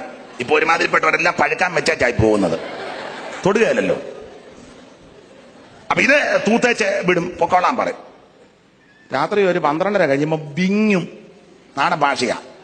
അവിടെ വന്ന് അന്നേരം നല്ല വേദനയാണ്. അന്നേരം പെട്ടെന്ന് പോയാൽ കൊള്ളാന്ന് തോന്നും ആശുപത്രിയിലോട്ട്. എന്നെ പറ അവിടേക്ക് വെളുത്തിട്ട് വിളിക്കാറാകുമ്പോൾ ഡോക്ടർ എഴുന്നേൽക്കുന്നതിന് മുന്നേ പുള്ളിയെ വിളിക്കും. പുള്ളിക്കറിയാൻ വെളുപ്പിനെ ഇവിടെ വരുമെന്ന്. അപ്പൊ അവിടെ ചെന്നിരുന്ന് കമ്പം കയറ്റി അങ്ങോട്ട് കിടത്തും. അപ്പൊ പുള്ളി ഇങ്ങനെ തുടരുന്നെന്നൊക്കെ പറഞ്ഞ് കൂവുമ്പം കമ്പൗണ്ടറെ വിളിക്കാൻ പറയും. പിടിച്ച് നല്ല ഞെക്കുമ്പോ ഇങ്ങോട്ട് കുറാന്ന് പഴുപ്പ് ചാടും. ഇത് പഴുപ്പിരിക്കുന്നുണ്ടായി വിങ്ങുന്നത്. വചനം കേൾക്കുമ്പോൾ ചിലക്ക് അസ്വസ്ഥതയും വെപ്രാളവും ബൈബിളിലെ സിപ്പിട്ട് കാണിക്കേണ്ടി വാക്യം നോക്കിയെങ്കിൽ അത് വിങ്ങുന്നുണ്ട്. എനിക്കറിയാം നിനക്ക് നല്ല വിങ്ങലുണ്ടെന്ന് എനിക്കറിയാം. സ്തോത്രം. നിന്റെ മുഴുവൻ പഴുപ്പ് നിന്ന് ഞാൻ ചാടിക്കും. നിന്നെ ഞെക്കി നിന്റെ സകല വിങ്ങലും ഇന്ന് ഞാൻ മാറ്റും. Price the Lord. അത് വൈരാഗ്യം ഉണ്ടായിട്ടല്ല, നിനക്ക് സുഖമാകാൻ വേണ്ടിയാ. ഇതിനകത്തെ സകല പഴുപ്പും ചാലവും ചാളി ഇറങ്ങി വരണം. ഇതിനകത്ത് ആണി മുഴുവൻ ഇറങ്ങി വരണം. നിനക്ക് സുഖമുണ്ടാക്കണം, സൗഖ്യമുണ്ടാക്കണം, ആത്മാവിന്റെ വീണ്ടെടുപ്പ് ഉറപ്പാക്കണം. Price the Lord. പിന്നെ ചില ഡോക്ടർമാരോ നഴ്സുമാരോ കമ്പൗണ്ടറോ ഞെക്കുമ്പം ചില ഈ പരിജ്ഞാനമില്ലാത്ത ആൾക്കാർ അവരെ തെറി പറയും. പരിവുള്ളവന് ചിലപ്പോൾ അവരെ തെറി പറയും. ചില ഡോക്ടർമാരൊക്കെ അങ്ങ് കേൾക്കും. ഡോക്ടറൊക്കെ അറിയാൻ വിവരമൊന്നുമില്ല, അതുകൊണ്ടാ. സ്തോത്രം. എന്നെ അങ്ങനെയൊക്കെ തെറി പറയും. ഇനി ഉറക്കെ പറഞ്ഞില്ല, ഹൃദയത്തിലെങ്കിലും പറ. ഈ ഒടുവിലത്തെ ദിവസം അയാൾ കുഞ്ഞോട്ട് പറഞ്ഞിട്ട് ഒരു കാര്യവും നീ തെറി പറഞ്ഞോ, നിനക്ക് വിങ്ങുന്നുണ്ടെന്ന് എനിക്കറിയാം. അവിടെ ഇരിക്കട്ടെ. സ്തോത്രം. എന്തായാലും കൊള്ളാം, പഴുപ്പ് മാറണം. സ്തോത്രം. കരിയണം, നിനക്ക് സുഖമുണ്ടാകണം. എന്റെ ഒരൊറ്റ ഉദ്ദേശമുള്ള പ്രസംഗിക്കുന്ന ഞാനും കേൾക്കുന്ന നിങ്ങൾ നിത്യതയെ കാണണം. ചിലപ്പം ഒരു തൊഴിയൊക്കെ തന്നെന്ന് വരും. സ്തോത്രം. കമ്പൗണ്ടറുണ്ട്, എന്നാലും ചിലപ്പോൾ ഓതറി ഒരു തൊഴിയൊക്കെ തന്ന്, എന്നാലും തൊഴി കൊണ്ടാലും തിരക്കേടില്ല, നിനക്ക് സൗഖ്യമാകുമല്ലോ, അത് മതി. ദൈവത്തിന് മതി. അതെ. അപ്പൊ പൗലോസ് വചനം പ്രസംഗിച്ചപ്പോൾ കഷ്ടം സഹിക്കേണ്ടി വന്നിട്ടും പരിശുദ്ധാത്മാവിന്റെ സന്തോഷത്തോടെ വചനം കൈക്കൊണ്ടു. അങ്ങനെ 3 ശബത്തിൽ അവിടെ പ്രസംഗിച്ചിട്ട് പൗലോസ് അങ്ങ് പോയി. ഇവിടെ ഞങ്ങൾക്ക് നിങ്ങളുടെ ഇടയ്ക്കൽ എങ്ങനെയുള്ള പ്രവേശനം സാധിച്ചു, അതിങ്ങനെ സാധിച്ചത്. അടുത്ത വാക്യം വായിച്ചാൽ ഞങ്ങൾക്ക് നിങ്ങളുടെ ഇടയ്ക്കൽ എങ്ങനെയുള്ള പ്രവേശനം സാധിച്ചു എന്നും ഞങ്ങൾക്ക് നിങ്ങളുടെ അടുക്കൽ ഇങ്ങനെയുള്ള പ്രവേശനം സാധിച്ചു എന്നും ജീവനുള്ള സത്യദൈവത്തെ സേവിപ്പാനും ദൈവദാസനെ ജീവനുള്ള സത്യദൈവത്തെ സേവിപ്പാൻ മുമ്പേ സൂചിപ്പിച്ചല്ലോ. ഈ പുരുഷായുസ് ലഭിച്ച ഏറ്റവും വലിയ പദവി സത്യദൈവത്തെ കണ്ടുമുട്ടിയതാ. ഏതാ സത്യദൈവം? മറ്റാരുമല്ല, കർത്താവാകുന്ന യേശു ക്രിസ്തു. യേശു ക്രിസ്തു സത്യദൈവമാണ്, നിത്യദൈവമാണ്, ഏകദൈവമാണ്, സാക്ഷാൽ ദൈവമാണ്. യേശു ക്രിസ്തു അല്ലാതെ മറ്റൊരു ദൈവമില്ല. യേശു ക്രിസ്തുവിൽ കൂടിയല്ലാതെ മറ്റൊരുത്തർക്ക് രക്ഷയുമില്ല. നാം രക്ഷിക്കപ്പെടുവാൻ ആകാശത്തിന് കീഴിൽ മനുഷ്യരുടെ ഇടയിൽ നൽകപ്പെട്ട ഒരേ ഒരു നാമം യേശു ക്രിസ്തുവിന്റെ പരിശുദ്ധ നാമം. ഈ ആയുസിൽ നമുക്ക് ലഭിച്ച ഏറ്റവും വലിയ പദവി ക്രിസ്തുയേശുവിനെ കണ്ടുമുട്ടിയതാ. ദൈവ സർവ്വവല്ലഭനാ. 4 സർവ്വത്തെയും നിയന്ത്രിക്കുന്നവനാ. 5 സർവ്വത്തെയും സൃഷ്ടിച്ചവനാ. യാക്കോബ് പറഞ്ഞിരിക്കുന്ന ഗതിഭേദങ്ങളുടെ ആച്ഛാദനമൊന്നും ദൈവത്തിനില്ല. ഈ ദൈവത്തിന് ഭാഷാ പ്രോബ്ലം ഒന്നുമില്ല. ഇപ്പോഴത്തെ ദൈവങ്ങൾക്ക് വേറെ രാജ്യത്ത് എന്ന പരിഭാഷയ്ക്ക് ആള് വേണം, ഇല്ല പിന്നെ ദൈവം കളിക്കാൻ ഒക്കുകയല്ല. നമ്മുടെ ദൈവം 500 വർഷവും 100 വർഷവും 1000 വർഷവും 10,000 വർഷം പഴക്കമല്ല. നമ്മുടെ ദൈവം നിത്യനായ ദൈവമാണ്. ദൈവത്തിന്റെ പഴക്കത്തെ പറ്റി സങ്കീർത്തനം 90 മോശ ഇങ്ങനെ ചൊല്ലിയിട്ടുണ്ട്. അഹരോന്റെ നിര്യാണത്തിൽ ഇസ്രായേൽ മക്കളെ കരഞ്ഞ് വിലപിച്ച് പ്രാരപ്പെട്ടപ്പോൾ അഹരോന്റെ അനുജനാകുന്ന മോശ ഒരു പ്രാർത്ഥന പ്രാർത്ഥിച്ചു. പ്രത്യാശയുടെ കൊടുമുടിയിലേക്ക് ജനത്തെ ഉയർത്തുന്ന നിലയിലൊരു പ്രാർത്ഥന. 90 സങ്കീർത്തനം. ആ 90 സങ്കീർത്തനത്തിൽ മോശ പ്രാർത്ഥിച്ച പ്രാർത്ഥന വായിച്ചേ. 90 സങ്കീർത്തനത്തിന്റെ 1-ാം വാക്യം. അഹരോന്റെ നിര്യാണത്തോടുള്ള ബന്ധത്തിൽ ഇസ്രായേൽ മക്കൾ ഭാരപ്പെട്ടപ്പോൾ മോശയുടെ പ്രാർത്ഥന വായിരേ. കർത്താവേ, നീ തലമുറയായി ഞങ്ങളുടെ സങ്കേതമായിരിക്കുന്നു. പർവ്വതങ്ങൾ ഉണ്ടായതിനും നീ ഭൂമിയെ ഭൂമണ്ഡലങ്ങളെ നിർമ്മിച്ചതിന് മുമ്പേ നീ തലമുറയായി ഞങ്ങളുടെ സങ്കേതമായിരിക്കുന്നു. പർവ്വതങ്ങൾ ഉണ്ടായതിന് നീ ഭൂമിയെയും ഭൂമണ്ഡലത്തെ നിർമ്മിച്ചതിന് മുമ്പേ നീ അനാദിയായും ശ്വാസമായി ഞങ്ങളുടെ ദൈവമായി. നീട്ടി ചൊല്ലിയത് കൊണ്ടൊന്നും കാര്യമില്ല. നല്ല ചൊല്ലുത്തുമുണ്ട്. മനസ്സിലാകുന്നില്ലയോ? നല്ലതുപോലെ ചൊല്ലും. നീ അതിനൊന്നും കാര്യമില്ല. കാര്യം പറഞ്ഞു കൊടുക്കണം. കർത്താവേ, നീ തലമുറയായി ഞങ്ങളുടെ സങ്കേതം. അടുത്ത പദം പർവ്വതങ്ങൾ ഉണ്ടായതിനും നീ ഭൂമിയെയും ഭൂമണ്ഡലത്തെയും നിർമ്മിച്ചതിന് മുമ്പ് നീ അനാദിയായും ശാശ്വതമായും ഞങ്ങളുടെ ദൈവം എന്ന് പറഞ്ഞാൽ അടുത്ത കാലത്ത് മുളച്ചു കളിച്ച് പൊന്തി പൊങ്ങി വന്ന ദൈവമല്ല നമ്മുടെ ദൈവം. നമ്മുടെ ദൈവം നിത്യനായ ദൈവമാണ്. സകലത്വയും നിർമ്മിച്ചവൻ, പടച്ചവൻ, ചമച്ചവൻ, എബ്രായലേഖനം വായിക്കുന്ന സകലത്തിന്റെ ലാക്കും സകലത്തിന്റെ കാരണഭൂതനും അവൻ തന്നെ. ഉളവായതൊന്നും അവനെ കൂടാതെ ഉളവായതല്ല, സകലതും അവനുളവാക്കി അവനായിട്ട് ഉളവായി. ഈ കാണുന്ന അണ്ടകടാകത്തെ, ബ്രഹ്മാണ്ട കൂടനാട്ടത്തെ, നക്ഷത്രങ്ങളെ, ഗ്യാലക്സികളെ, ആയിരം കോടി നക്ഷത്രങ്ങളെ, ഈ കാണുന്ന ഭൂലോകത്തെ, ഭൂഗോളത്തെ നിർമ്മിച്ചവൻ, ചമച്ചവൻ, പടച്ചവൻ, ഞാനും നിങ്ങളും ആരാധിക്കുന്ന യേശു ക്രിസ്തു. അതുകൊണ്ട് നല്ല സന്തോഷത്തോടെ ദൈവത്തെ ആരാധിച്ചോണം. ഇവിടെ ഒന്നും മേടിക്കാനൊത്തില്ലെങ്കിലും നേടാനൊത്തില്ലെങ്കിലും ജീവനുള്ള ദൈവത്തെ കണ്ടുമുട്ടുവാനിടയായി. Praise the Lord, praise the Lord. പഞ്ചഭൂത നിർമ്മാതാവായി വഞ്ചനയില്ലാത്തവനായി, പഞ്ചഭൂത നിർമ്മാതാവായി വഞ്ചനയില്ലാത്തവനായി, കിഞ്ചിൽ നേരം കൊണ്ടാകില്ല സഞ്ചയങ്ങൾ സൃഷ്ടി ചെയ്തോൻ, കിഞ്ചിൽ നേരം കൊണ്ടാകില്ല സഞ്ചയങ്ങൾ സൃഷ്ടി ചെയ്തോൻ, ഏകസത്യ ദൈവമേയുള്ളൂ ഭൂവാസികളെ, ഏകസത്യ ദൈവമേയുള്ളൂ ഭൂവാസികളെ, ഏകസത്യ. സ്പർശിപ്പാന സാധ്യനായി, ദർശിപ്പാന പ്രത്യക്ഷനായി, സ്പർശിപ്പാന സാധ്യനായി, ദർശിപ്പാന പ്രത്യക്ഷനായി, സർവരൂപികൾക്കാരൂപി, ഉർവിയിൽ തുല്യനില്ലാത്തോൻ, സർവരൂപികൾക്കാരൂപി, ഉർവിയിൽ തുല്യനില്ലാത്തോൻ, ഏകസത്യ ദൈവമേയുള്ളൂ ഭൂവാസികളെ, ഏകസത്യ ദൈവ. അപ്പോൾ സാക്ഷാൽ ദൈവം, നിത്യനായ ദൈവം യേശു ക്രിസ്തു. അതാ പൗലോസ് പറഞ്ഞത്, ജീവനുള്ള സത്യദൈവത്തെ സേവിപ്പാനും അവൻ മരിച്ചവരുടെ ഇടയിൽ നിന്ന് ഉയർപ്പിച്ച തന്റെ പുത്രനും വരുവാനുള്ള കോപത്തിൽ നിന്ന് നമ്മെ വിടുവിക്കുന്നവനുമായ യേശു സ്വർഗത്തിൽ നിന്ന് വരുന്നത് കാത്തിരിപ്പാനും. ഇങ്ങോട്ട് നോക്കിക്കേ, ഞാൻ മിക്ക ഇടങ്ങളിലും പറയുന്നതാ, വരുവാനുള്ള കോപത്തിൽ നിന്ന് നമ്മെ വിടുവിക്കുവാൻ നമ്മുടെ ക്രിസ്തുയേശു സ്വർഗത്തിൽ നിന്ന് വരും, പ്രത്യക്ഷപ്പെടുമെന്ന്. ഈ വരുവാനുള്ള കോപത്തിൽ നിന്ന് നമ്മെ വിടുവിക്കും. എന്തുവാ ഈ വരുവാനുള്ള കോപം? വരുവാനുള്ള കോപം ഏതാണ്ട് നാശമെല്ലാം വരാനുണ്ട്. വരുവാനുള്ള കോപം എന്തുവാ? ആരണ്ടവിടെ പറഞ്ഞല്ലോ, ഉറക്കെ പറ. വരുവാനുള്ള കോപം എന്നവിടെ വിവക്ഷിക്കുന്നത് മഹോദരവകാലമാണ്. ഒരു 7 വർഷം ഈ ഭൂമിയിൽ പീഡ വരാൻ പോവുക. മഹോദരവം, പീഡ 7 വർഷം. അതിന് മലയാള ഭാഷയിൽ മഹോദരവം എന്നാണ് കൊടുത്തിരിക്കുന്നത്. അപ്പൊ ഒരു ദൈവദാസനോട് ചോദിച്ചു, അച്ഛാ ഈ മഹോദരവം എന്ന് പറഞ്ഞാൽ എന്താ? ഉടനെ പുള്ളി പറഞ്ഞു, തങ്കച്ച, ഉപദ്രവങ്ങളെല്ലാം കൂടെ ഒന്നിച്ചു വരുന്നതാണ് മഹോദരവം. നദികളെല്ലാം കൂടെ ഒന്നിച്ചു വന്ന് ചേരുന്നതാണ് മഹാനദി. എന്ന് പറഞ്ഞ പോലെ കോട്ടയത്തും കോടിമതിലും നാട്ടകത്തുള്ള ഉപദ്രവങ്ങളെല്ലാം കൂടെ ഒന്നിച്ച് ടൗണിലോട്ട് വന്ന് ചേരുന്നതാണ് മഹോദരം. 7 വർഷം ഈ ഭൂമിയിൽ മഹാപീഡയുണ്ട്. 7 വർഷം. അപ്പോൾ ജിജ്ഞാസയുള്ളവർക്ക് ചിന്ത, 7 വർഷം എന്ന കണക്ക് എങ്ങനെ വന്നു? അത് പ്രവചന പുസ്തകത്തിന്റെ വാക്യമാ. ഒരാഴ്ചവട്ടം എന്നാ അവിടെ കൊടുത്തേക്കുന്നത്. വായിക്കാം. ദാനിയേൽ പ്രവചനം 9-ാം അധ്യായത്തിന്റെ 27-ാം വാക്യം. ദാനിയേൽ പ്രവചനം 9:27. ദാനിയേൽ പ്രവചനം 9-ാം അധ്യായത്തിൽ 70 ആഴ്ചവട്ടത്തെ പറ്റി ഒരു കണക്കുണ്ട്. 7 ആഴ്ചവട്ടം, 62 ആഴ്ചവട്ടം, ഒരാഴ്ചവട്ടം. 62, 7, 69 ആഴ്ചവട്ടം കഴിഞ്ഞു. ഇനി ഒരാഴ്ചവട്ടം ശേഷിക്കുന്ന ഒരാഴ്ചവട്ടത്തിന് ഇപ്പോഴുള്ള കഴിഞ്ഞുപോയ 69 ആഴ്ചവട്ടത്തിന് ഇടയ്ക്കുള്ള കാലമാണ് ജാതികളുടെ കാലം, കൃപാകാലയളവ്. അപ്പോൾ ഒരാഴ്ചവട്ടം ശേഷിക്കുന്ന 27-ാം വാക്യം. അവൻ ഒരാഴ്ചവട്ടത്തേക്ക് അവനെന്നുള്ളത് എതിർ ക്രിസ്തുവാ. ഒരാഴ്ചവട്ടം എന്ന് പറഞ്ഞാൽ 7 വർഷം. പ്രവചന കണക്ക് പറഞ്ഞാൽ 7 വർഷം. ഇനി ഈ 7 വർഷത്തെ പപ്പാതിയാക്കിയിട്ടുണ്ട് 3 ആ 3 കൊടുത്തിരിക്കുന്ന പദങ്ങൾ ഒരു ഭാഗത്ത് കാലം, കാലങ്ങൾ, കാലാംശം. വേറൊരു ഭാഗത്ത് കൊടുത്തിരിക്കുന്നത് ഒരു കാലം, ഇരുകാലം, അരക്കാലം. വായിക്കാം. ദാനിയേൽ 7:25, വെളിപ്പാട് 12:14.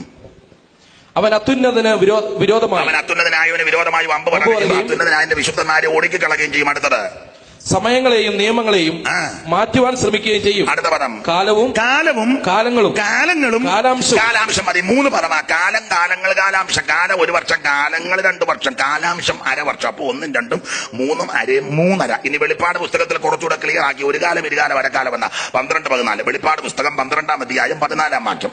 അപ്പോൾ സ്ത്രീക്ക് മരുഭൂമി തന്റെ സ്ഥലത്തേക്ക് ഓടിപ്പോകണതിന് വലിയ കടുകന്റെ 2 ചിറക് ലഭിച്ചു. അടുത്ത വാക്യം. അവിടെ അവളെ സർപ്പത്തോട് അകലെ ഒരു കാലവും ഇരുകാലവും അരക്കാലം. മതി. ഒരു കാലം, ഇരുകാലം, അരക്കാലം. ദാനിയേലിൽ വായിക്കുന്നത് കാലം, കാലാംശം.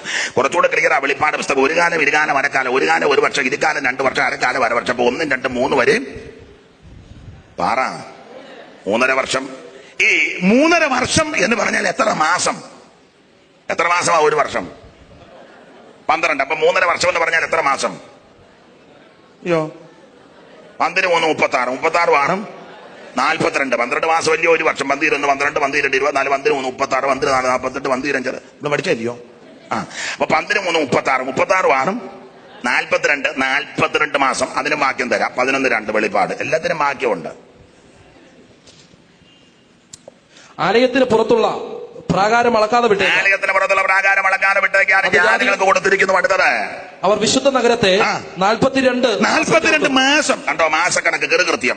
അപ്പോൾ കാലക്കണക്ക്, ആണ്ട് കണക്ക്, വർഷക്കണക്ക്, മാസക്കണക്ക് എത്ര കൃത്യമായിട്ടാ പുസ്തകത്തിൽ. ഇനി ദിവസക്കണക്ക്. അടുത്ത വാക്യമായിരു. ദിവസക്കണക്ക്. അന്ന് ഞാൻ എന്റെ 2 സാക്ഷികൾക്ക് വരം നൽകും. അവർ രട്ടുടുത്തുകൊണ്ട് 1250 ദിവസം പ്രവചിക്കും. 1260 ദിവസം പ്രവചിക്കും. എന്തിനാ 10 കുറച്ചേ? സ്തോത്രം. ഇരുട്ടാ അവിടെ നന്നായിട്ട് കാണാൻ മേല. അപ്പോൾ ശ്രദ്ധിക്കുക, 1260 ദിവസം.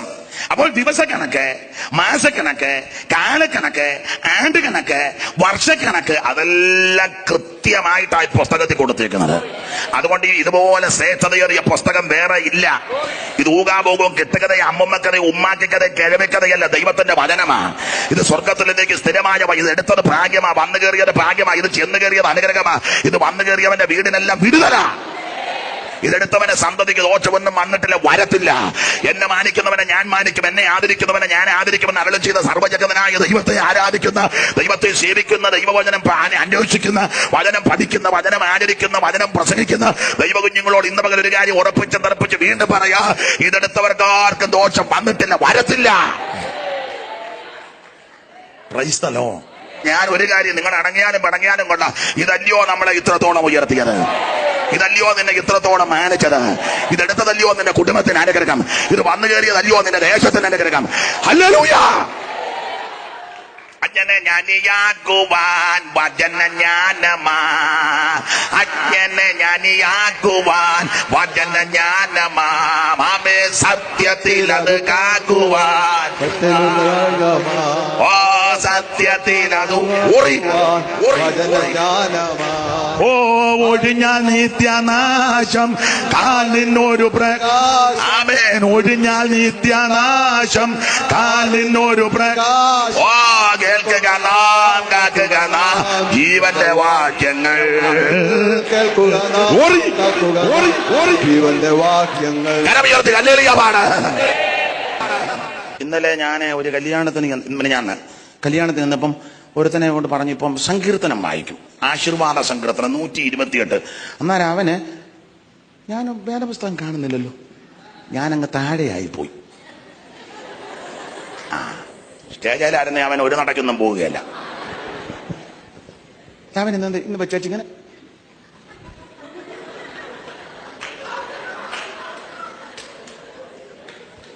നാണം കെട്ടവനല്ല. സ്തോത്രം.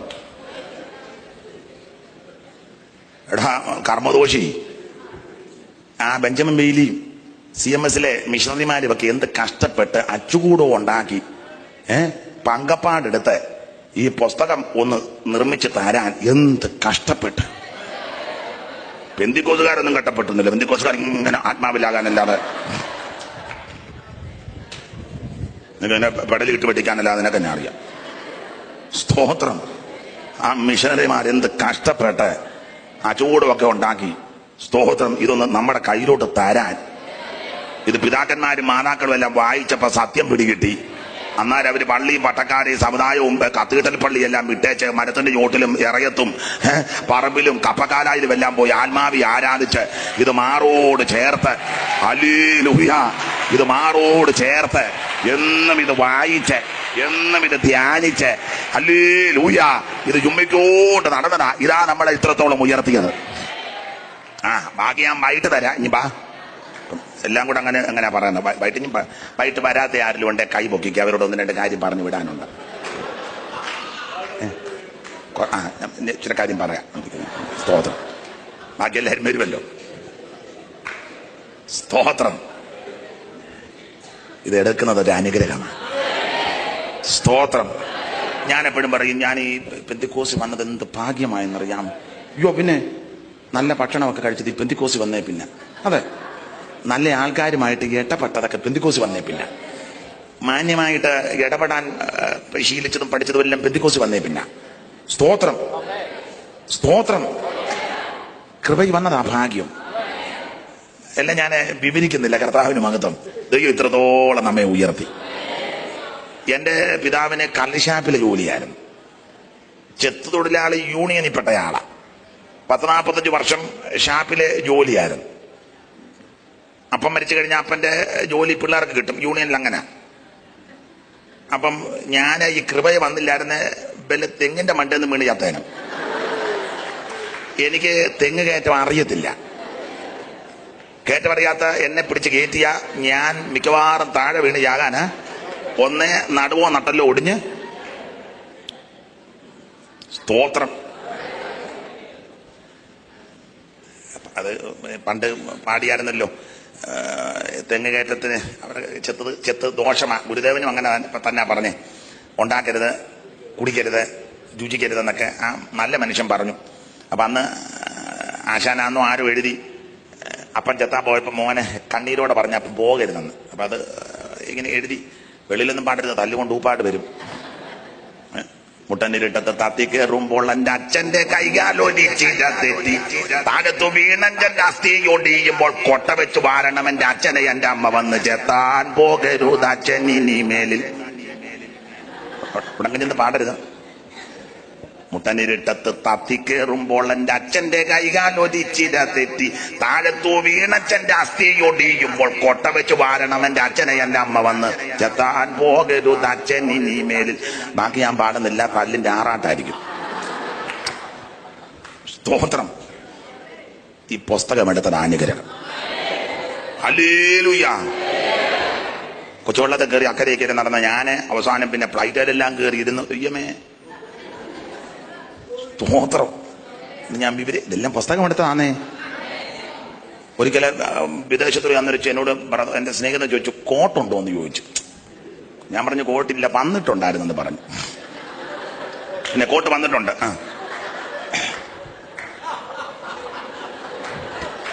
ഇനി മരരുതെന്ന എന്റെ പ്രാർത്ഥന. അവൻ പറഞ്ഞു കോട്ടിട്ടോണ്ട് പറയണം. ഞാൻ പറഞ്ഞു ഇതൊക്കെ ഇട്ടോണ്ടേ വരുന്നുള്ളൂ, ഇതൊക്കെ മതി, ഇതിനുള്ളതൊക്കെ മതി. അമേരിക്കയില് പോകാൻ നേരത്തെ അവിടെ ഇന്റർവ്യൂവിന് പോകാൻ നേരത്തെ എനിക്ക് കൂട്ടുപാലൊക്കെ പറഞ്ഞു, അനീഷ ഈ പരുവത്തിനൊന്നും അങ്ങോട്ട് ചെല്ലരുത്, വിസാ തരത്തില്ല. ഞാൻ പറഞ്ഞു പോടാ പിശാചി എന്ന് പറഞ്ഞു. അവൻ പറഞ്ഞു പാൻറ്റും ഒക്കെ ടിൻ ചെയ്ത് ടൈയും ഒക്കെ കെട്ടി അയാൾ തുരുതുരുതുരുതരാന്ന് ഇംഗ്ലീഷ് ശിക്ഷിച്ച വായം പൊളിച്ച് നിൽക്കുകയല്ലാതെ. സ്തോത്രം. ഞാൻ ഈ പരുവത്തിന് അങ്ങോട്ട് ചെന്നത്. എല്ലാരും ടൈയും കോട്ടും എല്ലാം കൊട്ടി നല്ല ഗവൺമെന്റ് ഇതൊക്കെ മതി. എന്നോട് ചോദിച്ചു എന്തിനാ പോകുന്നത്? ഞാൻ പറഞ്ഞു അവിടെ യോഗം നടത്താൻ പോവാന്ന് പറഞ്ഞു. പിന്നെ ഏതാണ്ടെല്ലാം പുള്ളി ചോദിച്ചു, എനിക്കൊന്നും മനസ്സിലായില്ല. ആ ധരുനേതരട്ടെന്ന് കൊടുത്ത് തന്നു, പോവുകയും ചെയ്തു. ഇതൊക്കെ ഇട്ടോണ്ട് അവിടെ പോയതും പ്രസംഗിച്ചത്. സ്തോത്രം. ഞാൻ പറഞ്ഞതിന്റെ താരം മറ്റൊന്നുമില്ല, കോട്ടിടുന്നതിന് ഞാൻ ഇതില്ല. പിന്നെ ഈ ചൂടത്തില്ല ഇട്ടുകൊണ്ടിരിക്കുന്നത് അക്രമമാണെന്നറിയാമോ? അമേരിക്കക്കാർ ടൈയും കോട്ടും കെട്ടുന്നെന്ന് പറഞ്ഞ് അവിടെ സ്നോ വീണോണ്ടിരിക്കുന്നത് ഭയങ്കര തണുപ്പ്. അത് കണ്ടോണ്ട് ആ മീനച്ചൂടിന് കോട്ട കെത്തി ടൈയും എല്ലാം കെട്ടി കറണ്ടും പോയി. അസ്വസ്ഥതയാന്ന് ഓർത്ത്.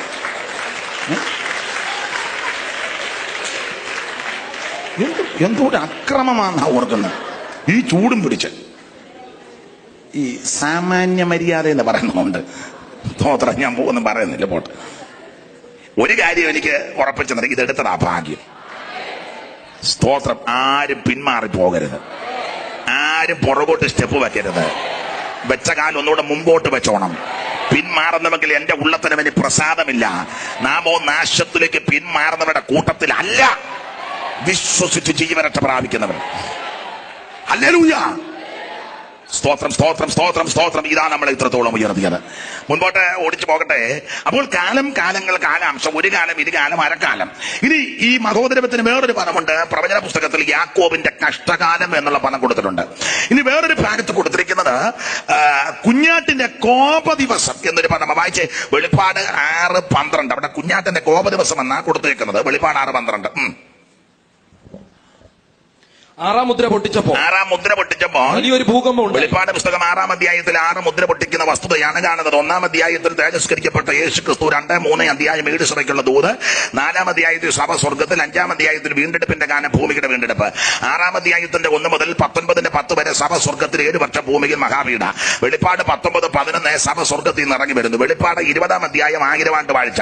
വെളിപ്പാട് 21-22 അധ്യായം നിത്യത. അപ്പോൾ 6-ാം അധ്യായത്തിൽ 6 മുദ്ര പൊട്ടിക്കുന്ന വസ്തുത കാണുന്നു. 5-ാം അധ്യായത്തിൽ 7 മുദ്രയാൽ മുദ്രകിടപ്പെട്ട പുസ്തകം വാങ്ങുവാനും പുസ്തകത്തിന് മുദ്ര പൊട്ടിക്കാൻ ആരെങ്കിലും ഉണ്ടോ എന്ന് ചോദിച്ചപ്പോൾ ആരുമില്ല. അപ്പൊ യോഹന്നാൻ കരഞ്ഞപ്പോൾ മൂപ്പന്മാരിൽ ഒരുത്തമെന്ന് പറഞ്ഞ് കരയേണ്ട, യഹൂദാഗോത്രത്തിന്റെ സിംഹം ദാവീദിന്റെ പേരുവായൻ പുസ്തകം വാങ്ങുവാനും മുദ്ര പൊട്ടിക്കാൻ ജയം പ്രാപിച്ചിരിക്കുന്നു. അപ്പോൾ യോഹന്നാന്റെ അപ്പോസ്തലനായ യഹൂദാഗോത്രത്തിന്റെ സിംഹത്തെ കാണുവാൻ തിരിഞ്ഞു. സിംഹത്തെ കാണാനാ തിരിഞ്ഞെങ്കിൽ സിംഹത്തെ അല്ല കണ്ടത്, ഒരു കുഞ്ഞാടറക്കപ്പെട്ടതുപോലെ നിൽക്കുന്നു. അത് നമ്മളെ കർത്താവാകുന്ന മിശിഹാനമ്പുരാൻ. ആ കുഞ്ഞാടിഞ്ഞോട്ട് വന്ന് സിംഹാസനത്തിൽ ഇരിക്കുന്നവരെ കയ്യിൽ നിന്ന് പുസ്തകം വാങ്ങി മുദ്ര പൊട്ടിക്കുന്ന 7 മുദ്ര. 6-ാം അധ്യായത്തിന് 6 മുദ്ര പൊട്ടിക്കുന്ന വെളിപ്പാട്. 7-ാം അധ്യായം 144,000 പേർക്ക് മുദ്രയിടുന്നതാ. TPM-കാരാണെന്നും പറഞ്ഞ അതുങ്ങളെല്ലാം കഞ്ഞിക്കുടിയിൽ ഇരിപ്പോണ്ട. അവരാണ് അവത്തങ്ങൾ പറയുന്നത്. ഏതാ 100 അവത്തങ്ങളാണെന്നും പറഞ്ഞ തമ്പൂറുമൊക്കെ അടിച്ച തള്ളമാരെല്ലാം അതിനകത്ത് ഇരിപ്പോണ്ട. സ്തോത്രം. അതുങ്ങളാണെന്നാ പറഞ്ഞ 144,000. പാട്ടുമൊക്കെ ഉണ്ട്. സിയോൻ മലയിൽ നമ്മൾ പാടും. അടിയാ സഹിക്കാൻ മേലാത്ത. തമ്പേറെല്ലാം തള്ളമാരെ അടിക്കും, നമുക്കൊന്നും തരത്തില്ല. തമ്പേറും തള്ളയുടെ കയ്യില്ല, താക്കോലും തള്ളയുടെ കയ്യില്ല, നമുക്ക് തരികയല്ല. അപ്പൊ അവത്തങ്ങള് അവിടെ ഇരുന്ന് പറയുന്നത് ഞങ്ങളാണാ പറയുന്നത് 144. അതുങ്ങളുടെ കാര്യമേ അല്ല, പാവം. അത് മുദ്രിതന്മാരായ ഗോത്ര സംഖ്യ അവിടെ കൊടുത്തിട്ടുണ്ട്. അപ്പോൾ 7-ാം അധ്യായത്തിൽ 144,000 പേർക്ക് മുദ്ര കിടന്ന് 8-ാം അധ്യായത്തിന്റെ 1-ാം ഭാഗത്തിൽ 7-ാം മുദ്ര പൊട്ടിക്കുന്നു. അപ്പോൾ 6-ാം മുദ്ര പൊട്ടിക്കുമ്പോൾ അനിഷ്ട സംഭവങ്ങൾ ഭൂമിയിൽ നടമാടും. വായിക്കാം 6:12. 6-ാം മുദ്ര പൊട്ടിച്ചപ്പോൾ വലിയൊരു ഭൂകമ്പം ഉണ്ടായി. സൂര്യൻ കരിമ്പട പോലെ കടന്ന് ചന്ദ്രൻ മുഴുവൻ രക്തതുല്യമായി തീർന്ന ഭൂമി. അതിവൃക്ഷം പെരുങ്കാറ്റ് കൊണ്ട് കുലുങ്ങിയിട്ട് കായ് ഉതിർക്കും പോലെ ആകാശത്തിലെ നക്ഷത്രങ്ങൾ ഭൂമിയിൽ വീണു. പിന്നെ പുസ്തകച്ചുരുൾ ചുരുട്ടും പോലെ ആകാശം മാറിപ്പോയി. അടുത്ത വാക്യം, എല്ലാ മലയും ദ്വീപും സ്വസ്ഥാനത്ത് നിന്ന് ഇളകിപ്പോയി. അതൊരു നല്ല പദമായി. എല്ലാ മലയും ദ്വീപും, എല്ലാ മലയും ഇളകുവന്ന്. എല്ലാ മലയും. നമുക്കൊരു മല ഉയരത്തിലുണ്ട്, സിയോൻ മല. ഉയരം കൊണ്ട് മനോഹരവും സർവ്വഭൂമിയുടെ ആനന്ദമായൊരു മല സ്വർഗത്തിലുണ്ട്. അതായിരിക്കണം നമ്മുടെ ആശാകേന്ദ്രം. ഞാൻ എന്റെ കണ്ണ് പർവ്വതങ്ങളിലേക്ക് ഉയർത്തുന്നു. എനിക്ക് സഹായം ഇവിടെ നിന്ന് വരും. എന്റെ സഹായം ആകാശത്തെ ഭൂമിയെ ഉണ്ടാക്കിയ യഹോവയിൽ നിന്ന് വരുന്നു. ഇവിടുത്തെ ഒരു മലയിലും പോയി ആശ്രയിക്കേണ്ട, നമുക്കൊരു മല സ്വർഗത്തിലുണ്ട്. Price the Lord. എല്ലാ മലയും സകല ദ്വീപുകളും സ്വസ്ഥാനത്ത് നിന്ന് ഇളകിപ്പോയി. ഭൂമിയിലെ രാജാക്കന്മാരും മഹത്തുക്കളും സഹസ്രാധിപന്മാരും ധനവാന്മാരും ബലവാന്മാരും സകല ദാസനും സ്വതന്ത്രനും ഗുഹകളിലും മലപ്പാറകളിലും ഒളിച്ചുകൊണ്ട് മലകളോടും പാറകളോടും. നാടൻ ഭാഷയെ പറഞ്ഞ സകല അണ്ണന്മാരും ഇതെല്ലാം ഇട്ടേ ചൂടും. മസിലൊക്കെയുള്ള പുള്ളിക്കാരെല്ലാം വേണ്ട, മസിൽ വേണ്ടായോ എന്ന് പറഞ്ഞ്. ഇപ്പൊ നമ്മൾ ചോദിക്കും, മോനെ സൺഡേ സ്കൂളിനെ കണ്ടില്ലല്ലോ, ജിമ്മിൽ പോകുന്നുണ്ട്. കുങ്ഫു ചെല്ലുമ്പോ അവൻ ജൂഡോയ. നല്ല അത്തിവലമുള്ള ആണുങ്ങളുടെ കയ്യിൽ നീ ഇതുവരെ ഒന്നും വീണില്ല. നിന്റെ ജൂഡോ ചുമടെടുക്കുന്ന കുഞ്ഞു ഒറ്റയടി വട്ടം അടിച്ചാൽ നിന്റെ ജൂഡോ എല്ലാം താഴെ കിടക്കും. ഇതുവരെ ആണുങ്ങളെ കണ്ടില്ല. ജൂഡോ. സ്തോത്രം.